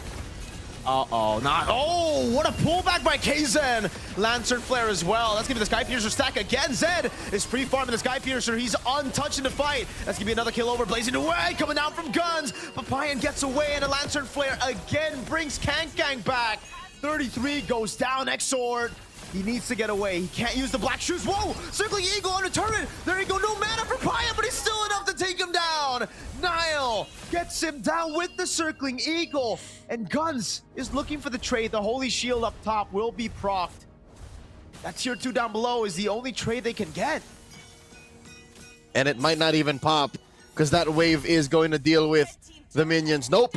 All right. So at least Bacon Time gets something in return. Oh, that Black Shoes by Exort cost him his own life. Because again, it put Zed and Nile and Payan right where they wouldn't be in trouble out of the turret. Oh man, Bacon Time. They need to recover. They really need to dig in. Yes, they got the Lord, but after an instant replay, KOG melted it quick. And KOG still have their tier 1s up top and in mid with a 3,000 gold lead. priority is still with KOG, and this is how you do an ube. They're ubeing better than the ube team out of MSL Thailand.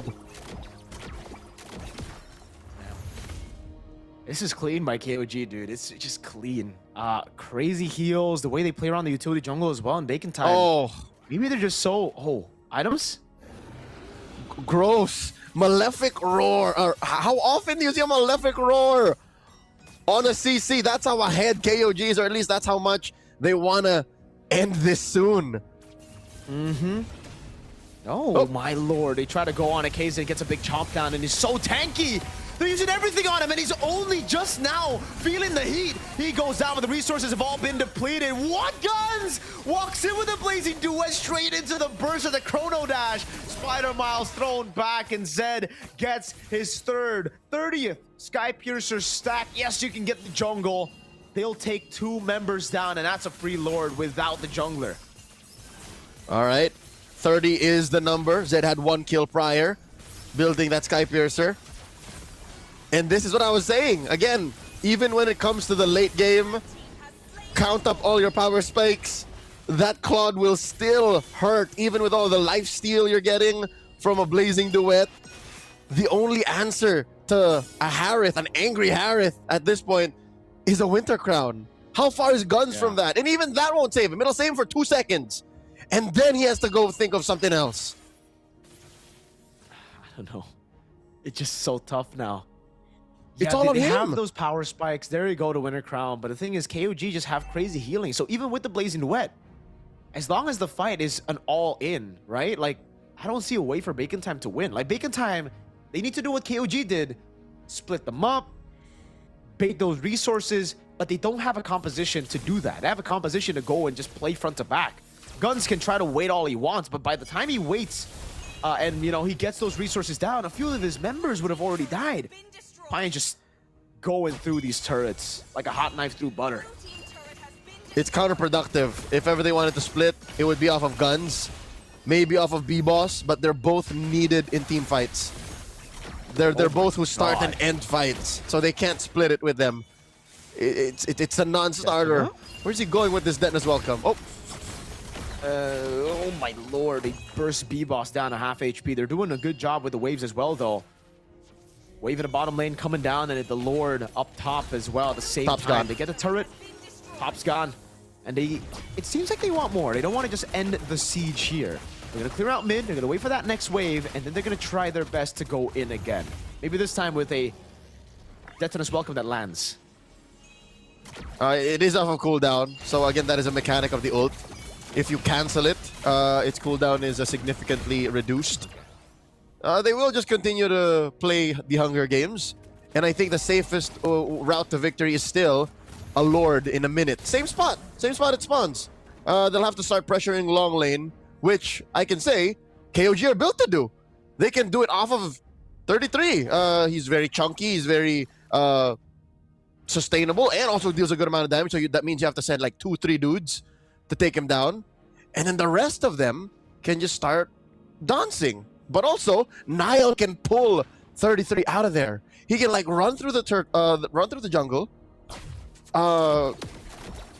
get him with a guiding winds, and then, you know, re-engage.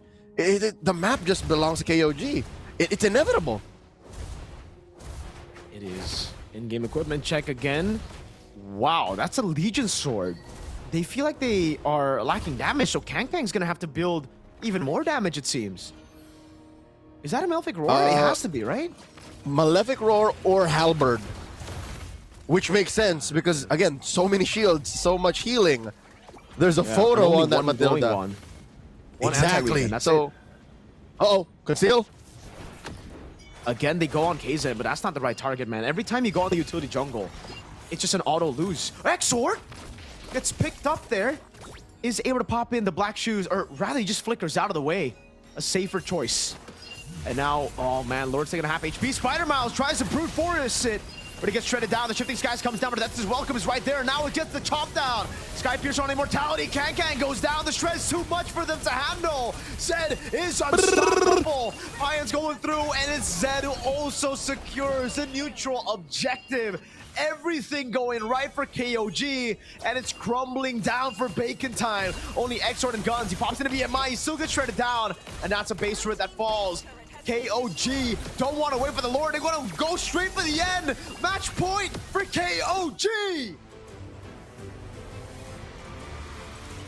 Undefeated in the regular season, dominant as anyone could be. One game away from the best of 7 in the grand finals. Bacon Time are running out of time. 2-0 so far. And they did it, Mirko. They did it with a lineup that you could have sworn was drafted by their opponents. Yikes. When your opponents play your draft better than you, that's a big question mark, Leo, right? Like, this is a very similar composition to that game 1 for Bacon Time. And at this point, Bacon Time tried to just all in on team fights again instead of playing towards those side lanes, trying to build it up. And mainly, I think it was because it was too late for them at the end of the game here, right? They just needed to go for the fight. Obviously, it was KOG who held the neutral objective, so it's kind of a forced error, but it's all the mistakes they did prior to this big one, to this big moment, where they could have split up, they could have looked for other avenues to take control of the game, but they didn't. They just wanted to have that brute force kind of play style. Team fight, we just out-mechanic them, and it doesn't work out when you have a guy who's built to tank up the damage. Kaizen, far shot away from that Harley performance with so many deaths, but it's equally as impressive because he's on a utility jungle. That's his job. For a lot of people who have not been familiar with Kaizen before his debut and again, Renaissance run in MSL Thailand, he played amongst the greatest utility junglers that you could ever play with in MPLPH. So in his time, he's been on the receiving end of a Barats, an angry Barats. He's been on the receiving end of a Baxia, of a Fredrin. So he knows how this works through the, of course, leadership of Coach Justin, who is also a big fan of you know, that heyday of that kind of MLBB. We should have seen this coming. It shouldn't come as a surprise. So there it is, our MVP, Payen. This wouldn't have happened if there was no solid core. What is an Ube strat without a win condition? 6-0-11, there for 100% of the kills. Wow. Speaking of the KP lead that Guns has over Payen, I think right now, I mean, the stats are definitely going to move on over towards Payen's side, over for the KP as well. This was brilliant, really. Well played by Payen. Not just in the way that he played the late game team fights, but especially the early game, right? That's when you really get to see a good Harith shine, because he was so active from, I believe, even Turtle 1, rotating over, putting down the aggression, putting down the damage on the opponents, and we get to see it all in the highlights again, how Payen played it. And I love the fact that his targeting, Leo, is so good. In the skirmish, it would have been very easy to just go for B-Boss, but he went for Kankang instead. He knows the Radiant armor has been built up by the main tank, so the targeting is always on the other dudes who don't have the magic defense. And this also brings up what if, right? We're talking about item specifics and them being built in the right time. What if more anti-heal was built into Bacon Time sooner? Because we saw, we'll never know. Maybe there is some semblance of it in the post-game stats, but Kangkang was on his way to maybe a Halberd. Confirmed, I think we only have one real anti-heal, right? In Exort's Glowing Wand. B-Boss has it built in with the Baxia marks. But what if one more? What if one more? What if two more? Would that have been enough to kind of soften the blow and give Bacon Time a little bit of a fighting chance? I don't know. It's hard to say, because if they did go for Dominance Ice, then they would lack in magic defense, right? It's like one or the other. If B-Boss... The thing is, I think it's because they already have a box shed. They didn't build another Dominance Ice. They were like, okay, we have enough anti-regen just with the passive alone, but clearly it wasn't enough, right? I think mainly it was damage as well, Leo, that they just didn't have as much as KOG. KOG had an abundance of damage. I think through Zed getting a lead early, dude, that first kill really set him up for success. A Sky Piercer built up early, easy executes, great damage. The Harith together with 33 again. Whether he's on an Esmeralda or even a CC here, fantastic damage. He even wanted to go see Halberd there for his final item. Just almost a pure damage build for the CC. He knows that in this position, he's not really going to be vulnerable. There's a Mathilda as well to help him. So it's all about the Barats who can tank up the damage. Everybody else can just deal damage. Yep. That Skypiercer on Zed was built at not an early time, not a late time, just about the right time. 8:45 or 9 minutes was when I started to see those gloves. And then they started to snowball on him. I think the game ended with him on 5 stacks. So 50, which again, if this game went longer, would have just all the more made it inevitable for KOG. This is a much faster game compared to game number 1. So what does this mean? Is Bacon Time running out of gas in the tank? Because, again, we mentioned this post game 1. They go back and forth, back and forth. Do we ube? Do we play closer to what the 2026 meta demands? And here we're seeing that live in action. It's happening before our eyes, before the good people in Ladprao Hall. They're like, so what is it, Bacon Time? Are you the ube team or not? We questioned it, whether they're going to have a change in style in game number 2, and they did. I think it was too much. We expected micro adjustments. We discussed through it as well. You still got to play through it towards your strength, but then we see KOG kind of steal those picks away, and maybe it was a case of Bacon Time did want to replicate the same style from game 1, but KOG just denied some of those picks away from them. The heavy team fighting with the Hara taken out, the juice in as well to split them up and to go for those long team fights. So I just give KOG props and credit for outplaying the boys over on Bacon Time. And now it gets, again, I know I sound like a broken record, but really difficult for Bacon Time. The first game already momentum for KOG. The second game, now it's not just momentum, it's morale. Dude, it's a big mental blow to lose to your own strat, Leo. I'd like to think it's less mental and more of just professional. It's more of just fair play, sir. You played the draft better. We move on. But again, that's not the only thing we're questioning. We're also questioning how strong you believe in your own draft, because this is one of the things that I feel as a spectator, as a fan, as an analyst, as a professional. It's like, why back and forth? Even in that draft, you mentioned that you like the Lilia, you like the Sora, the last 2 picks. Like it gave a good amount of impact to the draft. But where were they going? Sure, they got the power picks that you wanted in the Claude, and they started strong with the box. Yeah, you know, those were good Bacon Time picks. It's just, where is it all going? Like I can't see the big picture now. That's a good question. I don't know. We're going to have to find out later. Maybe we have some questions as well to send to the fans in the building. I'm not too sure, but we are just a little bit away from an interview. I mean, I want to hear some answers, Leo. I agree with you. There's definitely some questions that we have to ask. And, okay. Is it to the fans or is it to the coach?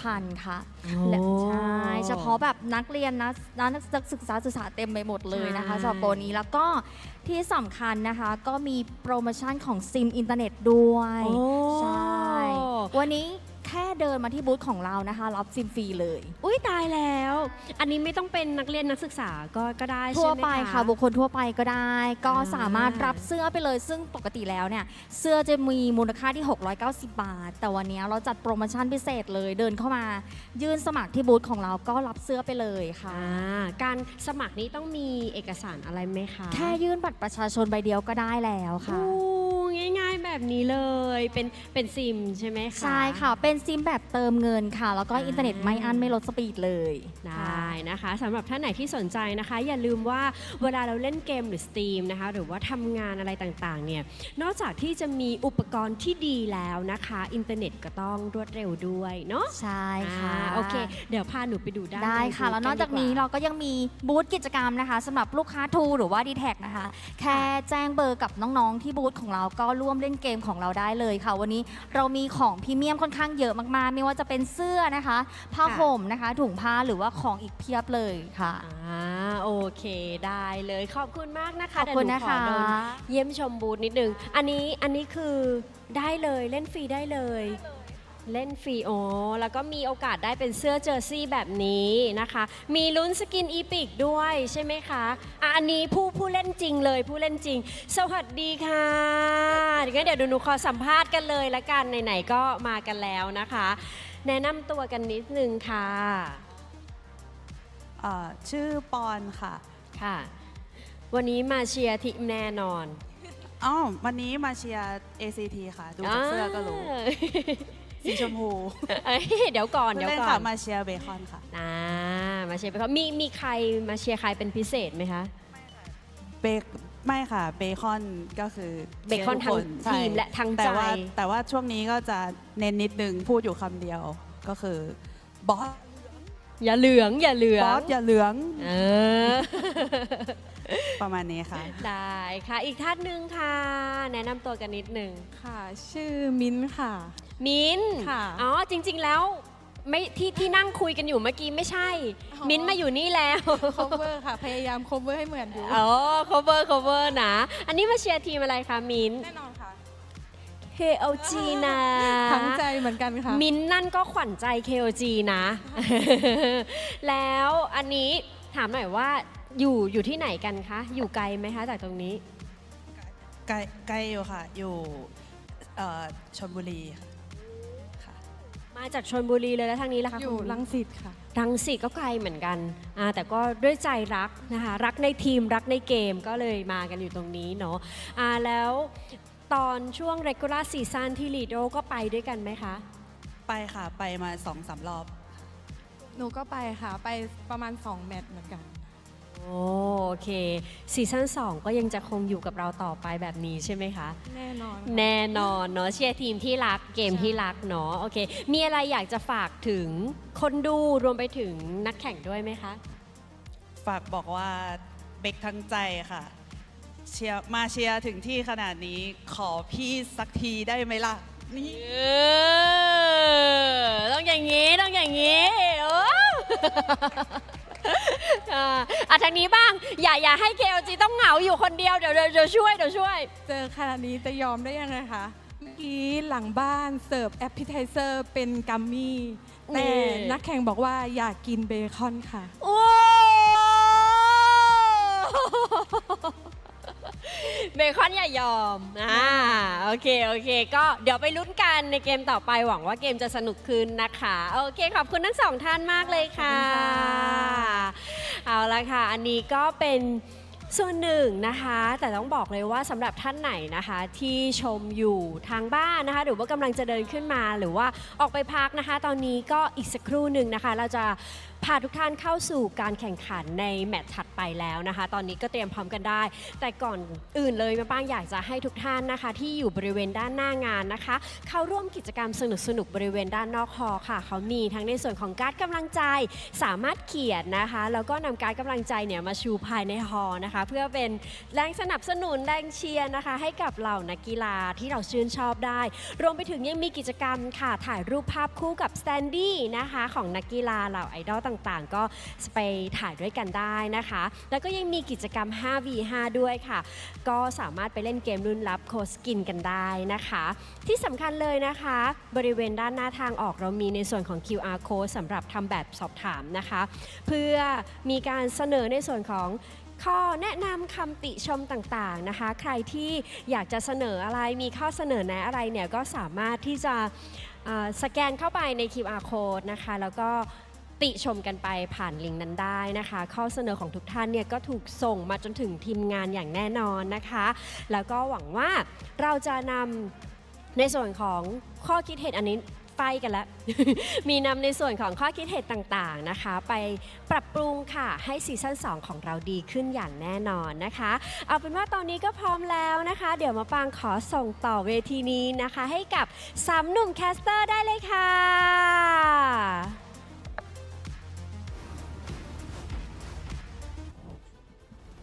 Kapkun, hi baby. Of course, talking to our very good friends at True. Again, thank you for making all of this possible here in MSL Thailand. And of course, getting a few words out of two very loyal fans. ladies who drove out and traveled from very far places in Thailand just to make it to Lad Prao to support their favorite teams, KOG and Bacon Time. Welcome back to the desk. My name is Leo. This right here is Mirko, and we are at the cusp of ending this best of 5 match point for King of Gamers. Hey, the King of Gamers have done everything right? In game number 1, they literally just outplayed that Ube style. They played their best compositions. KOG got their split, full mechanical style for Kaizen, and obviously they outplayed the full Ube style that we saw from Bacon Time. Bacon Time tried their best as well. Gotta give props for them in game number 1. They made a snowball game with an 8,000 gold lead very, very difficult to end. But in game 2 then, they made too many adjustments. We expected micro adjustments, but they made a full adjustment over to their draft. Like, it was just completely different. If you covered the names of both the teams, you would expect Bacon Time to have KOG's lineup, right? It was a Mathilda Barats for the side of KOG. And with that win, this sets them up for a sweep. Ladies and gentlemen, can Bacon Time call in the Bacons? The Bacons. Well, The Bacons. Here's Is what's, that the fan base? here's what's tough. Is that what they're called? We'll look it up. We'll work on that. They're dealing with so much more than being called the right community, all right? Because their team is literally 1 game away from getting eliminated, and a lot of people thought, wait, I want to get this right. Not a lot of people. Wait, I want to name the names of those who said Bacon Time would take it all home. Not to put them on blast, but because that's what they said. Be crazy. Be crazy. An MSL Thailand talent said, he loco. Well, that's his name. He said Bacon Time would be champion. So he's sweating bullets right now. He is the one who's like, of the 1, 2, 3, 4, 5 MSL Thailand talents who was asked, he said Bacon Time. Bird 5-star, Porpon, and Wawa said KOG. None of them said ACT. That's us. We say ACT. We're team ACT Yes. all the way. We're team twins, Our right? Our predictions say it. You don't see the sheet. You don't see the document, but we said ACT. Let's jump back into it. Game number 3. This could be it. We've gone to walls. We've gone to grass. And we're going to walls again. Hey, let's see it. Broken walls coming into it. And hey, maybe if you want to see the sheet, we can send the link over later, right? You guys can give us your own prediction as well. So KOG back on blue side. It's the Harley first pick. I think it's still going to be the same thing here. Not going to be too crazy. They're not going to try to change anything. Again, they also have the momentum coming into game number 3, right? I think for KOG, it's the best advice I could give for them would be keep it simple. Keep it just like in game 1. They try to go for something crazy with the Barats Mathilda game 2. I think it's enough. Now, go for the throat of the Bacons. I'm pretty sure our producers would not appreciate it. We gave everyone the link to the sheet. So you can just send Mirko your predictions at @FrederickLaw_ on social media. Okay, so into the draft. It's the same. It's the same. No, wait. Actually, there's a little bit of a switch up here. The Zushin now finally goes for Bacon Time. And if we were to follow the old... No, this is new! Even Bacon Time don't want the Harris no more. Yikes. That means more prio to the Claude, but I think they just pick up the Harley first. No, oh god. Leo, KOG are just playing the... it really feels like they got a grudge against Bacon Time. It really feels like maybe something happened in the regular season, something happened before the playoffs, but they always want to replicate Bacon Time's draft. They want to beat Bacon Time with their own weapons. You know what this feels like? It feels like KOG got in their heads. Worse. It's like KOG skinned Bacon Time and then wore their skin and say, look, I'm Bacon Time. And everyone around them believed it. Everyone around them thought it really was them. This is... So here's the thing. In this series so far, 3 games in, we haven't seen Leo Mord nor Suyo. No. And the drafting sequence has gone out the door. All right. Usually the combo against the glue would be still like another sort of like AoE, like a Faramis Vexana, Leo, but for some reason, Claude. I mean, we've been seeing a lot of success for, I mean, the Claude could just come through, yes. But I'm thinking more over to the mid lane later on, right? I'm not trying to predict the 2 picks here. I'm trying to predict what they are going for later. Could it be a possible Kalea Kimi? Never mind. We got to scratch that. Zetian comes in instantly. All right. I guess they want to go for something different. I thought they would pick up the Kalea first, and finally, Leo, we get to see the Suyo. Even the Suyo feels like an effort in futility because the Zushin has a built-in peel. So good luck trying to mount her. Good luck trying to jump her with a charge surge. Yep. Oh, Zetian rather. Zetian. The Baxia almost undoes the Baxia only really scared the carry. But what if the carry never takes off?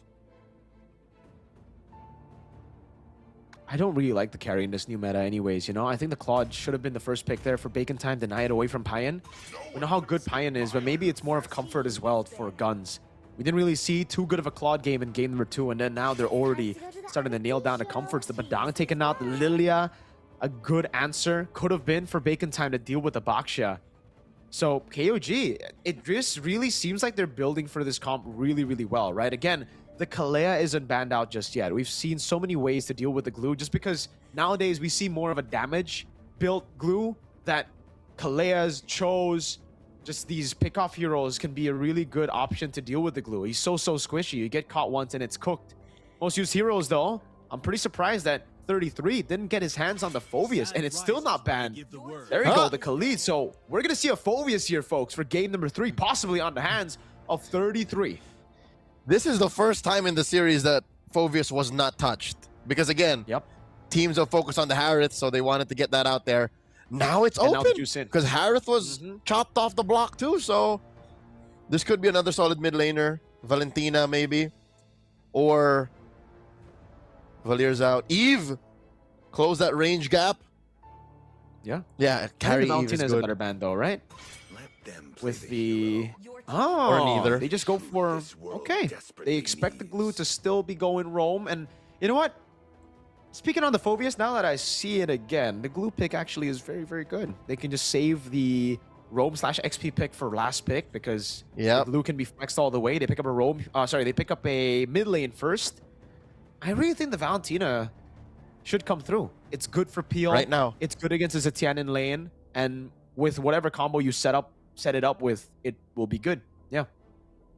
Yeah. And it gives you priority. If mid trio is winning, that's all the more room for guns to farm up and get this carry off the ground. Instead, they reveal it. Is this fear? Could this be fear of 33 picking it up? So they just jump the gun and pick it up already, reveal where this glue is going. And again, it makes sense because at least they can make sure that mid lane wins. They can pick whatever the best combo for the glue is, but I don't know. I would have stuck with the flex red 5. I agree with you. But this gives... I mean, this is a... There's a lot of confusion within KOG now. They wanted to get the Phoveus. They still wanted to get it despite the losing matchup against the glue, I feel. Just because it's a comfort pick for 33, but now they don't really have too many picks. I still think the Kalea can make it through. A really good Alice. And no Kalea, rather, it's a Cho. So instead of the healing, you get more range. You're faster. You rotate around the map faster. You have better gap closer as well. So there you go. It's just on the Cho, and why I didn't expect it is Phoveus gets a lot of benefit from... He benefits a lot from the Cho, from the Cho's kit, from all those dashes he has with the Ji Kundo and even the Shanpu. But they don't care. I guess my theory is, we keep mentioning the Kalea, they see the Kalea in the Cho, but a little bit more mobile. Oh. Okay, so unlike most Gourds, there is no combo. There's no shred combo. You usually see Gourd with a Harley, Gourd with a Harith. Here it's just Gourd. Just Gourd. Just Gourd. JG. Dude, I don't know where Bacon Time is going with this draft. Me neither. I mean, they have a lot of good components, but it just doesn't feel like it works together. I agree.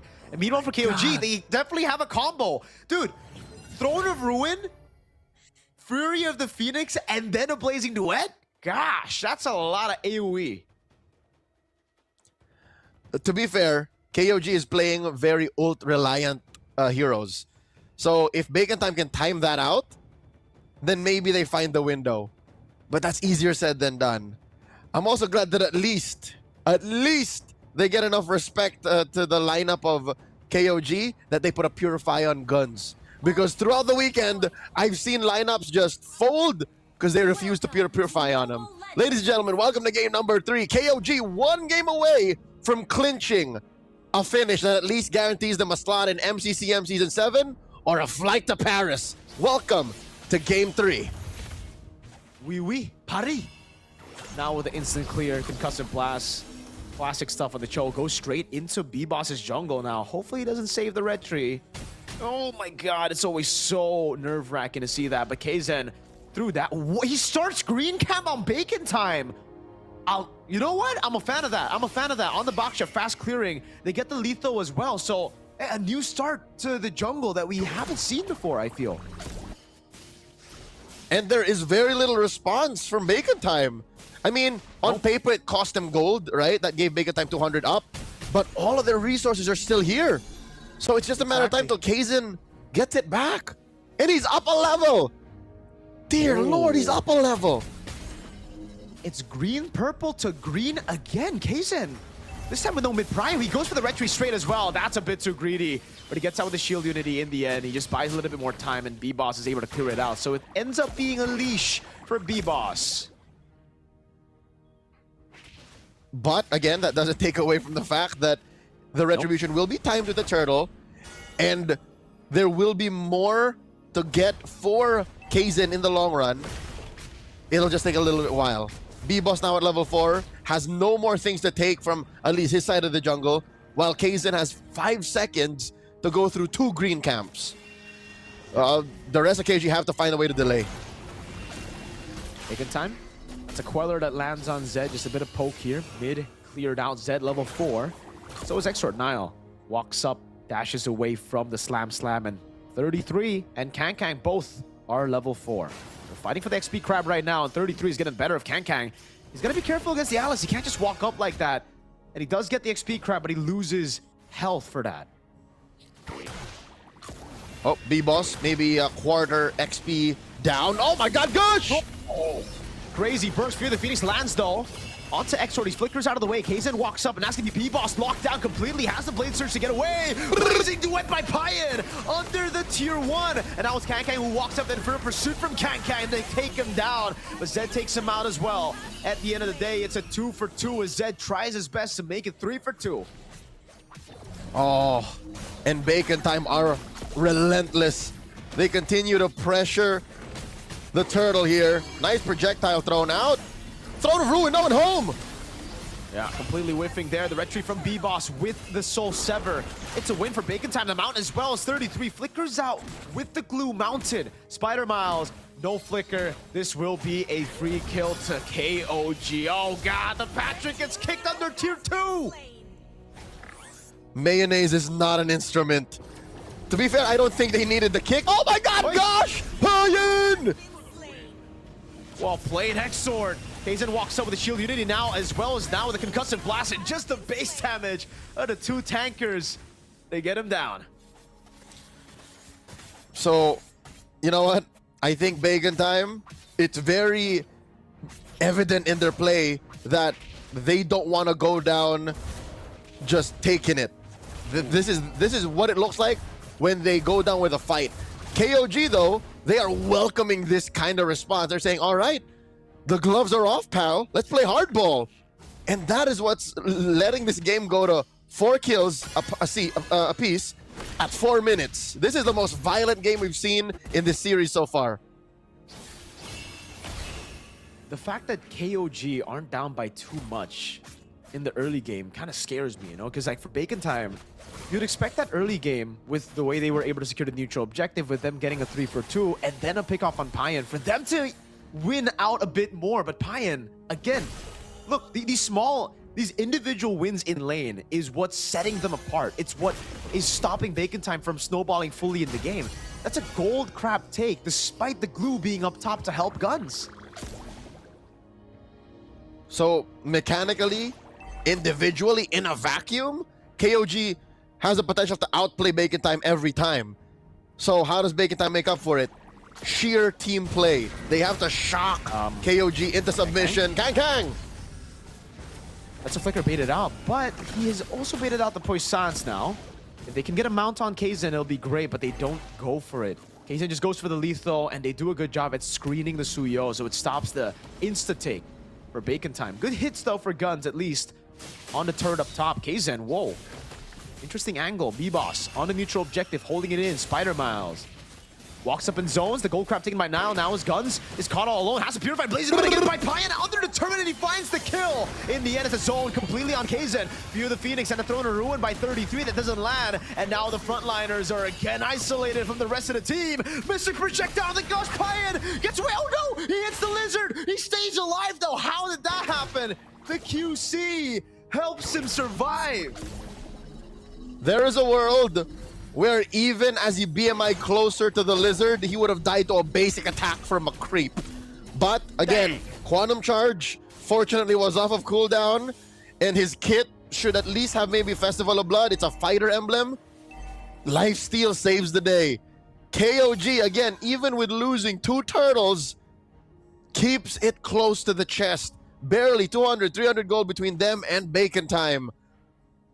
I hope they find a way to play tighter, because Kaizen, the reason why that was a little sloppy for KOG was he retribution here in mid somewhere. He retribution in that fight against, I'd say, Miles or Kang, and then come the real turtle take, he didn't have it. And the trades are always just equal here, right? Like, what Bacon Time have in neutral... Wait, okay, I was about to say, if that turret doesn't go down, it's gonna be very, very bad for Bacon Time. KOG, that's still able to find better trades on the map, I feel. Again, Bacon Time's lead, it's non-existent with the first 2 neutral objectives here. You should be able to outfarm to get a better lead at this point against Kaizen. Like, B-Boss on the Suyo, he's just a level ahead against the utility jungle. And he's just on his way to his Hunter Strike. There you go, just built it. 0 stacks, I'd reckon, on the Sky Piercer. KOG are just about to hit a power spike. That's what's scary. His Guns can't exactly stand in front of KOG either.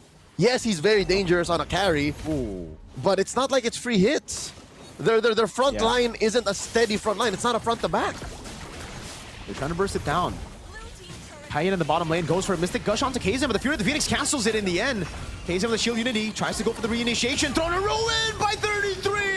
Lands on 2. The Blazing Duet not just there yet. Payan, and the end goes in. PMI out of there as B-Boss gets baited with a Blade Surge, and Zed is trying his best to peel for him. Now it's 33 caught in the midst of it all as they deal some more damage with Spider Miles there. But look at him sustaining through it all. A mount out by Spider Miles going in again. Inferno pursuit 33. Brings him on the turret, but Spider Miles gets a double, and Payan just goes into the bottom lane instead, pushes and shoves the lane over towards the tier 2.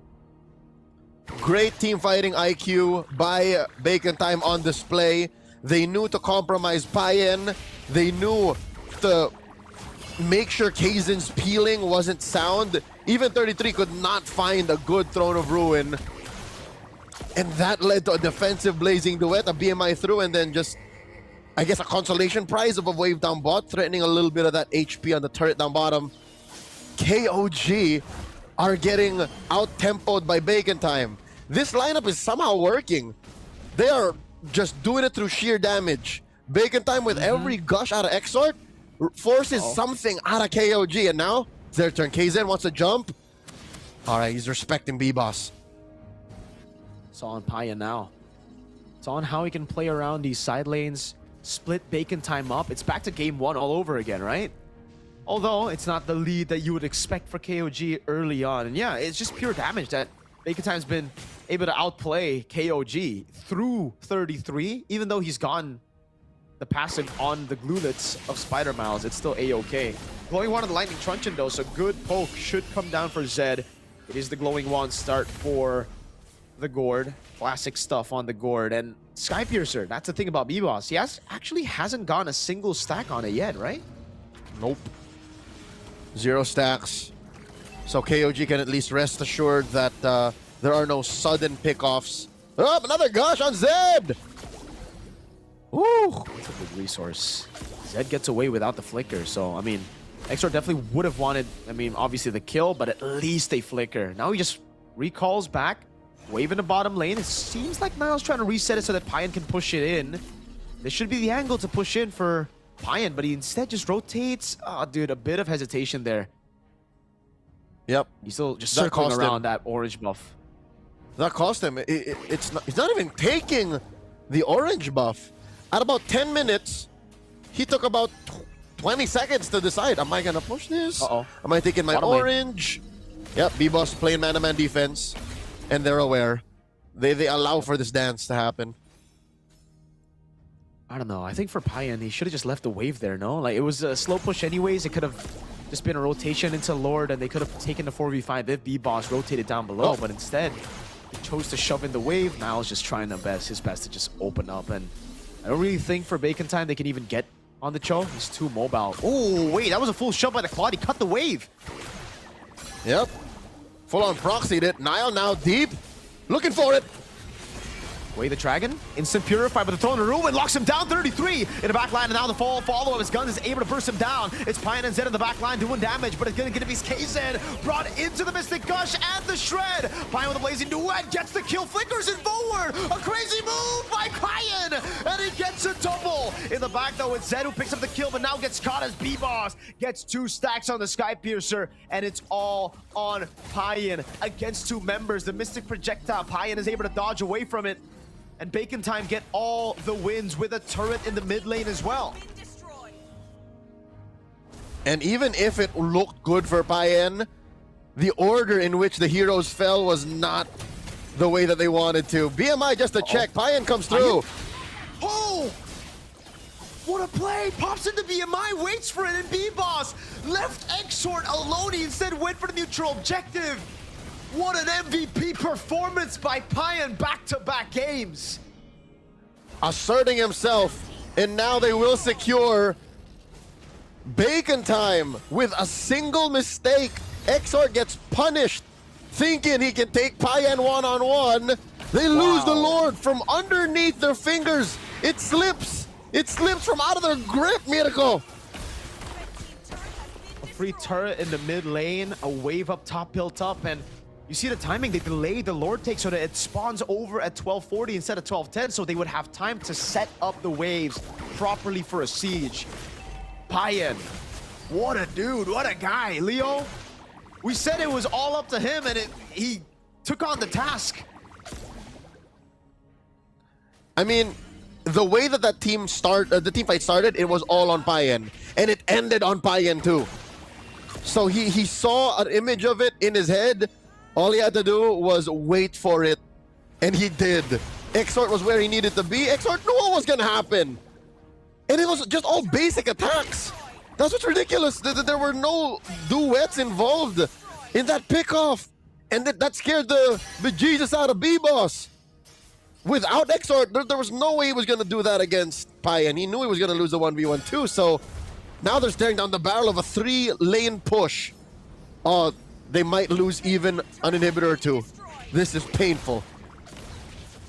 Lord shoves in the bottom lane. They have really good clear. Now try to go in there, but wow, even just with the Lord, they burst it down.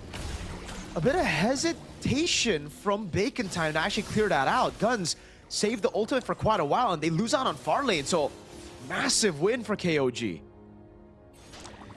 KOG are in the driver's seat. They are in control of this game. They can take it as slow or as fast as they want to. And you know what? If Kaizen is happy with his kit right now after his 3rd item, of all the heroes on their lineup, he's the one who can actually afford a Sky Piercer. Call it random pub stompy RG build, but he could build a Sky Piercer and that would help end this immediately. And he will just go in with, what is that, a Holy Crystal or a Blood Wings? Either way, they don't have to actually get risky and spend 1,500 on a Sky Piercer. They can just slowly ramp up to this Lord in 30. Yeah, it should just be a Blood Wings, man. The winner crown for 33 is going to be great, too. He's been taken out in most of the team fights here. Despite being the Alice, Just goes in with the Throne of Ruin, but gets bursted down by the carry, so the Winter Crown will certainly help him. The Immortalities as well for Kaizen and Nile. Very, very good to cycle through that spinning light wheel. As long as Guns only uses that cycle of ultimate to get one, it's a win for KOG. And if they're able to cycle through these frontliners, then Guns won't even get a single person. And I don't know, dude. This is the thing about this kind of composition, right? If you snowball, you're in for a treat. You're in for a great game. But if KOG are able to keep it even, and if they get the far lane and split you up, this is what happens. You're just gonna get caught in the lore dance. Yep. In MMA fighting terms, Bacon Time gave guard to KOG. KOG are now in full guard. They passed guard. After this Lord take, they would be on full mount. And that means it's close to ending. Because I'm looking at Bacon Time's defense. Their only real safe clear is off of Exhort. And it's not even that safe. Because he has to stay put for the Gush to clear a wave. Guns can't, you know, one-on-one hit every single minion. There's no AoE there. It's not a sound clearing plan. Beautiful slow push down below. There you go. B-Boss is the one sent down. Oh, but KOG reset it.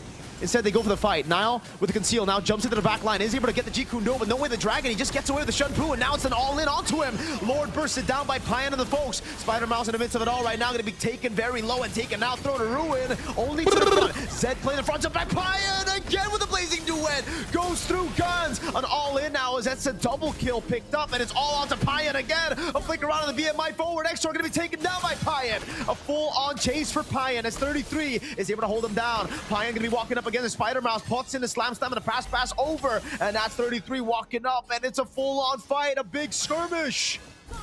Oh my God, Payan! It's a big win. Payan takes down Miles. Patrick is played out underneath tier 3, and they're still going. Kang is gonna go down, Blazing the Wet in the face, and Payan takes him out. B-Boss left to defend. B-Boss down! Guns! He can't do this! There's still a Lord! B-Boss is still up! Oh my God! Exhort Spoons! Oh. Base left! It's over. It's all over, Leo. It's a full-on clean sweep for KOG!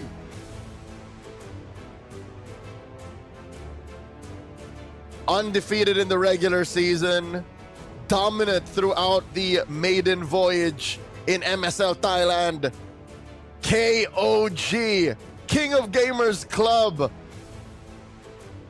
goes to the grand finals, felling a Bacon Time, closing it in 3rd place. The fan favorites, Bacon Time. A rude awakening here, definitely. A 3-0 was not what even we expected. We expected KOG to go through with a 3-1. That was the predictions earlier that was shown on screen.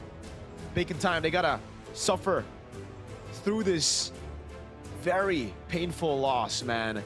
Obviously, they tried their best. They tried to find new ways to play outside of the Ube, but it just did not work. Nile split them up at first. They were able to bait out Guns and no Wind of Nature. That's what led to Payan getting a crazy BMI into the back. Here, look at the angle. It was all on Payan, right? Goes through, no ult for Guns. He had to take it like a good boy. All those shots. And Payan just, he was the star of the show, man. The BMI in front as well. They played it through, and then the chase. He stole the show, Payan. Whether it be a Blazing Duet, an Art of Thievery into a few basic attacks, Payan is a lethal weapon. Dear God. Payan was the key to open the door to make it to the best of 7. He's got to be the MVP. No way. He has to be. Nothing against the 4 others. It's just Payan was a gift from the gods in Game 3. He's player of the match for sure. There's no way anyone else takes it over him, dude. He had a phenomenal job at turning things around. Every single turn was on Payan, right? The turnover Lord, the outplay on to 2 against Exhort, against B-Boss. It was on Payan. And in the final fight, again, the team looked like they were in shambles. It looked like a winning fight for B-Boss and the boys on Bacon Time. But then the turn happened again. Exort was left alone. They isolated themselves, and it gave the Claude so much space to do what he wanted to do. 3-0 at the end of the day. We're going to see an interview later on, and I would love to hear some answers, right? Because at this point, we saw how they played. We want explanations as to how it happened, Leo. How the heck was Payne able to take control on the Claude in Game 3 and in Game 2 on the Harith? I think it's less a matter of what hero he gets. Because if you ban out both, then that means the rest of the draft opens up for KOG. So this just shows that between 33 and Payne, and I'd say maybe even every one of them, this is just how most super teams work, right? Every single player on the team is a superstar. And it's just a matter of who you activate at the time that leads to these big dubs. So KOG, there's what, an hour or two before they play in their grand finals? Who's going to be the star in that best of 7? Because ACT are watching closely. ACT are putting them under a microscope. ความสนุกคอนเทนต์นะคะแล้วก็การเล่นฟอร์มการเล่นต่างๆของน้องๆตั้งแต่รอบ regular season นี้จนถึง pay off ในวันนี้เลยนะคะทุกเรื่องราวเนาะทั้งแพ้แล้วก็ชนะตลอดการเข้าร่วมการแข่งขัน MSL Thailand Season 1 ที่ผ่านมาค่ะและนี่คือทีมเบคอนไทม์ให้น้องๆนะคะได้โค้งขอบคุณแฟนคลับและขอเสียงปรบมือให้กับเบคอนไทม์เดี๋ยวก่อนลูก อย่าเพิ่งไปค่ะอย่าเพิ่งไปมานี่ก่อนโอเคเพราะว่ายืนตรงกลางอีกรอบหนึ่งนะคะอีกสักครู่นึงอีกสักนิดหนึ่งเพราะว่าเข้าใจว่ามีทั้งรอยยิ้มแล้วก็คราบน้ำตาใช่ไหมคะแต่ว่าอยากจะให้ทุกคนนะคะยังเชียร์ทีมเบคอนไทม์ต่อไปเพราะว่าเขาได้สล็อตค่ะการแข่งขันต่อไปใน MCCM นั่นเองนะคะขอเสียงปรบมือด้วยค่ะอันนี้คือน้องๆได้ไปนะคะคือน้องๆได้ไปน้องๆได้ไปนะได้สล็อตการแข่งขัน MCCM ครั้งต่อไปนะคะดีใจเลยขอเสียงปรบมือดังๆให้กับเบคอนไทม์ช็อกเลยช็อกขอบคุณนะคะสำหรับความสนุกเดี๋ยวตอนนี้ให้น้องๆไปพักก่อนนะคะขอบคุณมากเลยค่ะเบคอนไทม์ขอบคุณมากค่ะคราวนี้ลงได้แล้วลูกอันนี้ของจริงแล้วโอเคขอบคุณนะคะได้สล็อตเพิ่ม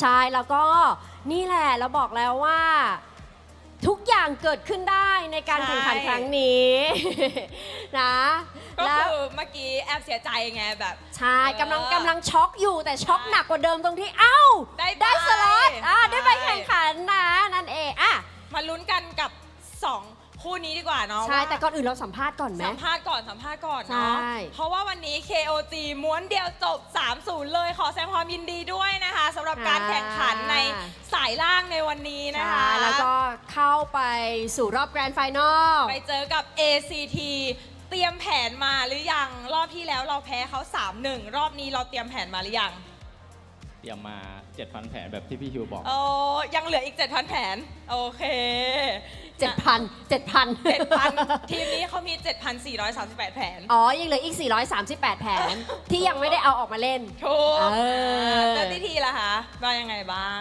จริงๆผสมมาหมดแล้วครับเหลืออีก2เป็นบุ๊กอยากถามว่าวันนี้คิดว่าจุดไหนที่ทำให้ทีมเราเนี่ยกลับมาชนะได้แบบม้วนเดียวจบเลยผมคิดว่าน่าจะเป็นเรื่องของความเชื่อใจกันนะครับผมแล้วก็การพูดคุยในทีมกันว่าเราอย่าโฟกัสที่ชนะให้โฟกัสเกมเพลย์ของเรามากกว่าครับเซธค่ะคะก็ให้เราโฟกัสเหมือนที่เราทำตอนใน regular season ครับทุกคนทำตามหน้าที่ของตัวเองให้ดีที่สุดครับผมทำให้ดีที่สุดในหน้าที่ของตัวเองในแต่ละตำแหน่งใจเย็นดีใจอยู่อันนี้แอบเห็นว่าถือไม่แล้วสั่นอยู่เลยยังดีใจอยู่เจอกันครั้งนี้เนี่ยแตกต่างจากรอบเก็บคะแนนไหมคะกับเบคอนในครั้งเนี้ยค่อนข้างแตกต่างครับเพราะว่าเบคอนทำแผนมาเยอะครับแล้วก็เปลี่ยนสไตล์การเล่นครับผมก็คือเปลี่ยนบีบอสไปเล่นแทงแล้วให้2เลนข้างแบกครับก็เขาค่อนข้างทำแผนมาหลากหลายครับซึ่งผมเลสเปค น้องบอสมากนะครับที่แบบระยะเวลาแค่นี้แต่ทำให้ได้มาถึงขนาดนี้ครับ แล้วก็ผมยินดีด้วยที่ได้ไป MCCM นะครับได้อีกสล็อตหนึ่งเป็นข่าวที่ดีมากเลยครับ ใช่ถือว่าเป็นข่าวดีเนาะแล้วก็เป็นข่าวดีกับทีมเราด้วยที่จะไปลุ้นต่อถึงแม้ว่าตอนนี้ก็คือต่อให้ได้ที่1หรือที่2ก็ได้ไปเหมือนกันเนาะ ใช่ค่ะ ใช่ อันนี้ก็คือเพิ่งรู้กันเมื่อกี้เลย ใช่ ตอนแรกเราเก็บความลับกันเอาไว้แบบว่าไม่ไหวแล้วอยากจะบอก รู้กันอยู่ อยากจะบอกให้ทุกคนรู้แต่ว่าเรารู้พร้อมกันดีกว่า ใช่ลุ้นอ่าสุดท้ายค่ะ ถึงในเกมเนี่ยเราจะเป็นคู่แข่งกันเนาะแต่ว่านอกเกมเราก็ยังเป็นเพื่อนกันเป็นแบบเป็นพี่เป็นน้องกันนะคะในการเล่นเกม มีอะไรอยากจะฝากบอกถึงน้องๆเบคอนไทม์ไหมคะไม่ต้องแย่งกันไม่ต้องแย่งกันได้พูดทุกคน อ๋อเขาสัมภาษณ์ฉันเองอ๋อไม่ใช่ ก็อยากให้น้องๆเบคอนพัฒนาตัวเองต่อไป เพราะผมเชื่อว่าในอนาคตเรายังมีโอกาสอีกมากมาย ก็สู้ๆครับเบคอนเป็นกำลังใจให้ครับผม นี่ สำหรับผมก็อย่างที่บอกครับว่าค่อนข้าง respect บีบอสนะครับแล้วตำแหน่งอื่นๆด้วยรวมถึงน้องที่เล่นตำแหน่งเดียวกับผมคังๆนะครับคือรอบเลกูล่าเนี่ยน้องค่อนข้างฮีโร่พูลน้อยมาก แต่พอมาเพย์ออฟเพียงเวลาแค่วีคเดียว น้องเพิ่มเบเนเดต้าซึ่งเป็นฮีโร่ที่ค่อนข้างจำกัด ในไทยนี่น่าจะเล่นได้แค่แบบไม่เยอะมากในระดับโปรครับผมซึ่งนั่นแหละครับก็อยากจะบอกว่าสู้ๆครับผมแล้วก็ไปเจอกันที่ไวการ์ดให้ได้ครับ ขอบคุณนะคะขอบคุณ KOG มากเลยนะคะก็ ค่ะ ตอนนี้เดี๋ยวให้นักแข่งไปพักก่อนเนาะไป ใช่ ดีใจ ค่ะ กับทีมอีกสักนิดนึง ค่ะ เพราะฉะนั้นเดี๋ยวขออนุญาตส่งต่อให้กับพี่แคสเตอร์ทั้ง 3 คนได้เลยค่ะ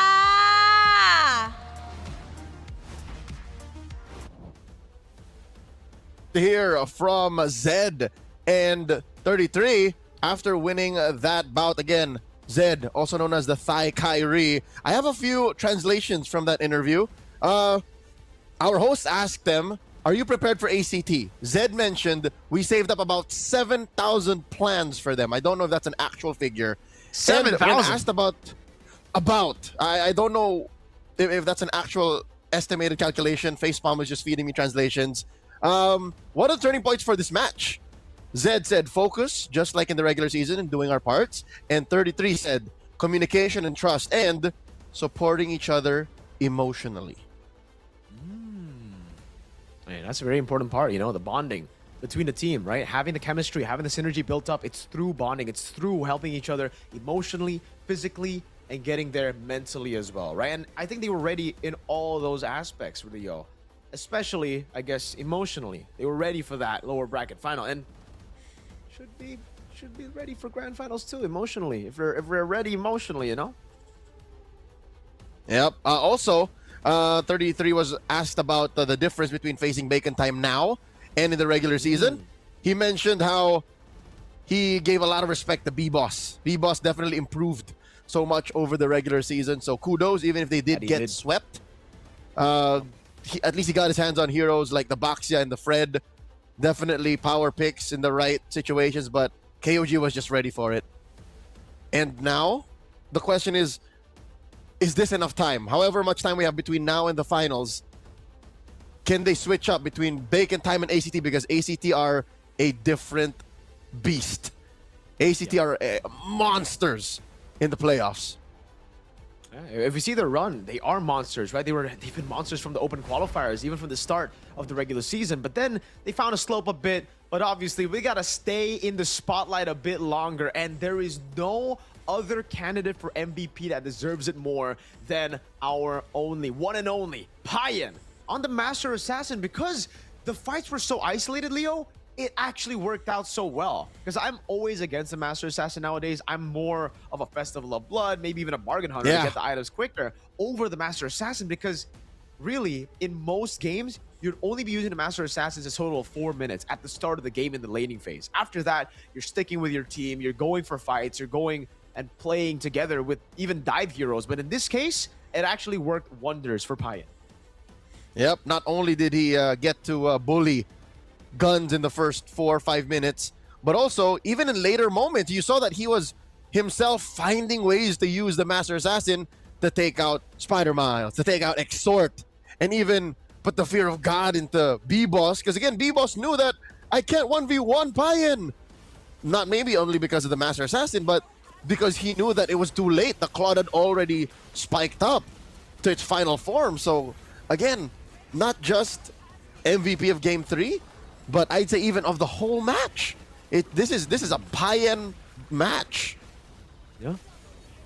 Can't agree more with that, man. He's definitely player of the match. He played it all so well, even in game number 1 where they won, right? Obviously, Kaizen stole the show in game 1, but it was very, very different in game 2, game 3. When they needed Payen to perform, he did. And man, you see it again in the highlights, the way he was able to get in those blazing duets. And this outplay against Exort, man, he's so patient with the Claude. That's one thing that I think was lacking from Guns when he had his hands on the Claude.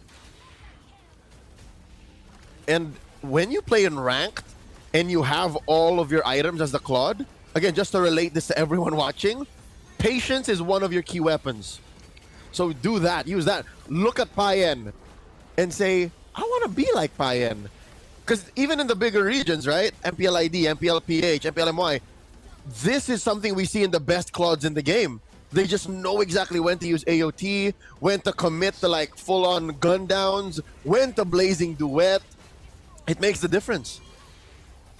It's all the small things, the small wins. It's a hero that gives people advantages through just, again, being patient, playing it slow, playing it smart. It is a very high skill ceiling hero, and Payen showed us that ceiling here today against Bacon Time, which, again, is going to be a tough pill to swallow for all the Bacons out there. I still don't know if the Bacons are what they call their fan base, by the way, you know? El Crazy, how's he doing? It's a 3-0 sweep, Leo. That's it. El Crazy is El Sad right now. Loco. And that means only the 3 remaining MSL Thailand talents could be correct. But also, that's a coin flip because ACT are waiting. None of them said ACT, dog. None of them said ACT. We believe in the twins, Leo, because we are twins as well, you know? For those out there, fun facts, me and Leo, we're twins. Not fraternal nor identical. It's a different kind of twin. But regardless, I've spent the past 5 minutes looking for what Bacon Time calls their fans. I can't see it. I'm pressing translate. I'm trying to figure it out. At this point, I guess we just call them Bacons for them, right? Yeah. We just It's we either just call the them Times or the Bacons. Bacons. Come on. There's no in between, right? You're either a Bacons or a Times. I'd rather be a Bacons. Okay. The Bacons, we wish them luck. And again, even their opponents in KOG, show them love. And I've gotten word that the 7,000 plans are just an inside joke from their team captain / roamer / analyst, Hugo. So, you know, he just assumes everyone has thousands on thousands of plans. Everyone that they fight is Batman. Bruce. Hey, they did fantastic this time. Hopefully, Bruce, behind the scenes, can continue to work on plans, you know? Hopefully, it's more than 7,000, just like this one for the Grand Finals, because if they had 7,000 plans for Bacon Time, they're going to need maybe double that. 14,000 or more for ACT, because they've shown through the regular season, through the playoffs as well, that they can be very surprising, not just with their picks, but sometimes with standard picks, but an extraordinary execution, all right? Like, their execution has been fantastic, Leo. The Twins, bro, I'm telling you, these Twins are special. They got that telepathy. Hey, the last time we saw Twins, well, to be fair, across many different regions, there are many Twins that perform at the highest level. Malaysia has Twins. Indonesia had Twins. Now in Thailand, there are... Yep, now that got split up across different regions at one point. There's a pair of twins in the Grand Finals. It's a pair of twins calling the Grand Finals. And this is a good point of comparison as well, because it is the... let me double check. I don't want to call this wrong. Okay, confirmed. It's an all-Thai lineup in ACT versus the import experiment for KOG. So again, there's this whole, can it happen? Can you cultivate a culture of excellence amongst the small region and developing region on its own? That's something that we're all looking forward to get the answers out of this best of 7. You know, I'm rooting for the full tie. I want to see the first ever, the inaugural season, go to a full tie lineup. And not just that, but the incredible story of these 5 members with their coaching staff to get through the open qualifiers. A team coming into the season who had no trust. Most people didn't expect them to be here. Most people thought, all right, they're doing good in the regular season. They did good in the first few weeks, but they'll fall in the playoffs. These are a bunch of rookies. These are a bunch of nobodies. Imagine that happening again. It's something that we've seen throughout different MPLs, Leo. One that comes to mind that just happened recently was the MPL ID run with TLID. Another one will be the Ultra Legends lineup of MPL MENA. It never gets old, these type of stories. From total randoms to playing on the world stage. I wish that we were writing this. I wish we were making this up, but no, this is real. A pair of twins, a bunch of their friends, no big, supported by the Thailand Esports Federation. This is what dreams are made of. This is esports. This is MLBB. This is MSL Thailand Season 1. The grand finals is just around the corner. We're going to go on a quick break. When we come back, better watch out for the best 7. My name is Leo. That's Mirko. Don't go anywhere.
Richman Shop โน1เรื่องเติมเกมเหนือกว่าทุกการเติมผู้สนับสนุนหลักอย่างเป็นทางการ League MSL Thailand เติมได้นับร้อยเกมพร้อมบัตรเติมเกมและบัตรกำนันอีกมากมายเติมถูกเติมไวผ่อนได้มีเงินคืนจ่ายสะดวกไม่ว่าจะโอนหรือผ่อนชำระและใหม่ล่าสุดรองรับการแบ่งจ่ายผ่าน SPayLater ดูแลทั้งก่อนและหลังการขายทุกช่องทางบริการ 24 ชั่วโมงร้านเติมเกมที่สตรีมเมอร์ส่วนใหญ่ไว้วางใจนึกจะเติมเกมต้อง Richman Shop เท่านั้นแล้วมาเติมกันเยอะๆนะ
Richman Shop โน1เรื่องเติมเกมเหนือกว่าทุกการเติมผู้สนับสนุนหลักอย่างเป็นทางการลีก MSL Thailand เติมได้นับร้อยเกมพร้อมบัตรเติมเกมและบัตรกำนันอีกมากมายเติมถูกเติมไวผ่อนได้มีเงินคืนจ่ายสะดวกไม่ว่าจะโอนหรือผ่อนชำระและใหม่ล่าสุดรองรับการแบ่งจ่ายผ่าน SPayLater ดูแลทั้งก่อนและหลังการขายทุกช่องทางบริการ 24 ชั่วโมงร้านเติมเกมที่สตรีมเมอร์ส่วนใหญ่ไว้วางใจนึกจะเติมเกมต้อง Richman Shop เท่านั้นแล้วมาเติมกันเยอะๆนะ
Richman Shop โน1เรื่องเติมเกมเหนือกว่าทุกการเติมผู้สนับสนุนหลักอย่างเป็นทางการลีก MSL Thailand เติมได้นับร้อยเกมพร้อมบัตรเติมเกมและบัตรกำนันอีกมากมายเติมถูกเติมไวผ่อนได้มีเงินคืนจ่ายสะดวกไม่ว่าจะโอนหรือผ่อนชำระและใหม่ล่าสุดรองรับการแบ่งจ่ายผ่าน SPayLater ดูแลทั้งก่อนและหลังการขายทุกช่องทางบริการ 24 ชั่วโมงร้านเติมเกมที่สตรีมเมอร์ส่วนใหญ่ไว้วางใจนึกจะเติมเกมต้อง Richman Shop เท่านั้นแล้วมาเติมกันเยอะๆนะ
Richman Shop โนหนึ่งเรื่องเติมเกมเหนือกว่าทุกการเติมผู้สนับสนุนหลักอย่างเป็นทางการ League MSL Thailand เติมได้นับร้อยเกมพร้อมบัตรเติมเกมและบัตรกำนันอีกมากมายเติมถูกเติมไวผ่อนได้มีเงินคืนจ่ายสะดวกไม่ว่าจะโอนหรือผ่อนชำระและใหม่ล่าสุดรองรับการแบ่งจ่ายผ่าน SPayLater ดูแลทั้งก่อนและหลังการขายทุกช่องทางบริการ 24 ชั่วโมงร้านเติมเกมที่สตรีมเมอร์ส่วนใหญ่ไว้วางใจนึกจะเติมเกมต้อง Richman Shop เท่านั้นแล้วมาเติมกันเยอะๆนะ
Richman Shop No 1 เรื่องเติมเกมเหนือกว่าทุกการเติมผู้สนับสนุนหลักอย่างเป็นทางการ League MSL Thailand เติมได้นับร้อยเกมพร้อมบัตรเติมเกมและบัตรกำนันอีกมากมาย เติมถูกเติมไวผ่อนได้มีเงินคืนจ่ายสะดวกไม่ว่าจะโอนหรือผ่อนชำระ และใหม่ล่าสุดรองรับการแบ่งจ่ายผ่าน SPay Later ดูแลทั้งก่อนและหลังการขายทุกช่องทางบริการ 24 ชั่วโมงร้านเติมเกมที่สตรีมเมอร์ส่วนใหญ่ไว้วางใจนึกจะเติมเกมต้อง Richman Shop เท่านั้นแล้วมาเติมกันเยอะๆนะ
Richman Shop โนหนึ่งเรื่องเติมเกมเหนือกว่าทุกการเติมผู้สนับสนุนหลักอย่างเป็นทางการ League MSL Thailand เติมได้นับร้อยเกมพร้อมบัตรเติมเกมและบัตรกำนันอีกมากมายเติมถูกเติมไวผ่อนได้มีเงินคืนจ่ายสะดวกไม่ว่าจะโอนหรือผ่อนชำระและใหม่ล่าสุดรองรับการแบ่งจ่ายผ่าน SPayLater ดูแลทั้งก่อนและหลังการขายทุกช่องทางบริการ 24 ชั่วโมงร้านเติมเกมที่สตรีมเมอร์ส่วนใหญ่ไว้วางใจนึกจะเติมเกมต้อง Richman Shop เท่านั้นแล้วมาเติมกันเยอะๆนะ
Richman Shop โนหนึ่งเรื่องเติมเกมเหนือกว่าทุกการเติมผู้สนับสนุนหลักอย่างเป็นทางการ League MSL Thailand เติมได้นับร้อยเกมพร้อมบัตรเติมเกมและบัตรกำนันอีกมากมาย เติมถูกเติมไวผ่อนได้มีเงินคืนจ่ายสะดวกไม่ว่าจะโอนหรือผ่อนชำระ และใหม่ล่าสุดรองรับการแบ่งจ่ายผ่าน SPayLater ดูแลทั้งก่อนและหลังการขายทุกช่องทางบริการ 24 ชั่วโมงร้านเติมเกมที่สตรีมเมอร์ส่วนใหญ่ไว้วางใจนึกจะเติมเกมต้อง Richman Shop เท่านั้นแล้วมาเติมกันเยอะๆนะ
Richman Shop โนหนึ่งเรื่องเติมเกมเหนือกว่าทุกการเติมผู้สนับสนุนหลักอย่างเป็นทางการ League MSL Thailand เติมได้นับร้อยเกมพร้อมบัตรเติมเกมและบัตรกำนันอีกมากมายเติมถูกเติมไวผ่อนได้มีเงินคืนจ่ายสะดวกไม่ว่าจะโอนหรือผ่อนชำระและใหม่ล่าสุดรองรับการแบ่งจ่ายผ่าน SPayLater ดูแลทั้งก่อนและหลังการขายทุกช่องทางบริการ 24 ชั่วโมงร้านเติมเกมที่สตรีมเมอร์ส่วนใหญ่ไว้วางใจนึกจะเติมเกมต้อง Richman Shop เท่านั้นแล้วมาเติมกันเยอะๆนะ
Richman Shop โนหนึ่งเรื่องเติมเกมเหนือกว่าทุกการเติมผู้สนับสนุนหลักอย่างเป็นทางการ League MSL Thailand เติมได้นับร้อยเกมพร้อมบัตรเติมเกมและบัตรกำนันอีกมากมาย เติมถูกเติมไวผ่อนได้มีเงินคืนจ่ายสะดวกไม่ว่าจะโอนหรือผ่อนชำระ และใหม่ล่าสุดรองรับการแบ่งจ่ายผ่าน SPay Later ดูแลทั้งก่อนและหลังการขายทุกช่องทางบริการ 24 ชั่วโมงร้านเติมเกมที่สตรีมเมอร์ส่วนใหญ่ไว้วางใจนึกจะเติมเกมต้อง Richman Shop เท่านั้นแล้วมาเติมกันเยอะๆนะ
Richman Shop โนหนึ่งเรื่องเติมเกมเหนือกว่าทุกการเติมผู้สนับสนุนหลักอย่างเป็นทางการ League MSL Thailand เติมได้นับร้อยเกมพร้อมบัตรเติมเกมและบัตรกำนันอีกมากมาย เติมถูกเติมไวผ่อนได้มีเงินคืนจ่ายสะดวกไม่ว่าจะโอนหรือผ่อนชำระ และใหม่ล่าสุดรองรับการแบ่งจ่ายผ่าน SPay Later ดูแลทั้งก่อนและหลังการขายทุกช่องทางบริการ 24 ชั่วโมงร้านเติมเกมที่สตรีมเมอร์ส่วนใหญ่ไว้วางใจนึกจะเติมเกมต้อง Richman Shop เท่านั้นแล้วมาเติมกันเยอะๆนะ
Richman Shopโน1เรื่องเติมเกมเหนือกว่าทุกการเติมผู้สนับสนุนหลักอย่างเป็นทางการ League MSL Thailand เติมได้นับร้อยเกมพร้อมบัตรเติมเกมและบัตรกำนันอีกมากมาย เติมถูกเติมไวผ่อนได้มีเงินคืนจ่ายสะดวกไม่ว่าจะโอนหรือผ่อนชำระ และใหม่ล่าสุดรองรับการแบ่งจ่ายผ่าน SPayLater ดูแลทั้งก่อนและหลังการขายทุกช่องทางบริการ 24 ชั่วโมงร้านเติมเกมที่สตรีมเมอร์ส่วนใหญ่ไว้วางใจนึกจะเติมเกมต้อง Richman Shop เท่านั้นแล้วมาเติมกันเยอะๆนะ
Richman Shopโน1เรื่องเติมเกมเหนือกว่าทุกการเติมผู้สนับสนุนหลักอย่างเป็นทางการ League MSL Thailand เติมได้นับร้อยเกมพร้อมบัตรเติมเกมและบัตรกำนันอีกมากมาย เติมถูกเติมไวผ่อนได้มีเงินคืนจ่ายสะดวกไม่ว่าจะโอนหรือผ่อนชำระ และใหม่ล่าสุดรองรับการแบ่งจ่ายผ่าน SPayLater ดูแลทั้งก่อนและหลังการขายทุกช่องทางบริการ 24 ชั่วโมงร้านเติมเกมที่สตรีมเมอร์ส่วนใหญ่ไว้วางใจนึกจะเติมเกมต้อง Richman Shop เท่านั้นแล้วมาเติมกันเยอะๆนะ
Richman Shop No 1เรื่องเติมเกมเหนือกว่าทุกการเติมผู้สนับสนุนหลักอย่างเป็นทางการ League MSL Thailand เติมได้นับร้อยเกมพร้อมบัตรเติมเกมและบัตรกำนันอีกมากมายเติมถูกเติมไวผ่อนได้มีเงินคืนจ่ายสะดวกไม่ว่าจะโอนหรือผ่อนชำระและใหม่ล่าสุดรองรับการแบ่งจ่ายผ่าน SPayLater ดูแลทั้งก่อนและหลังการขายทุกช่องทางบริการ 24 ชั่วโมงร้านเติมเกมที่สตรีมเมอร์ส่วนใหญ่ไว้วางใจนึกจะเติมเกมต้อง Rich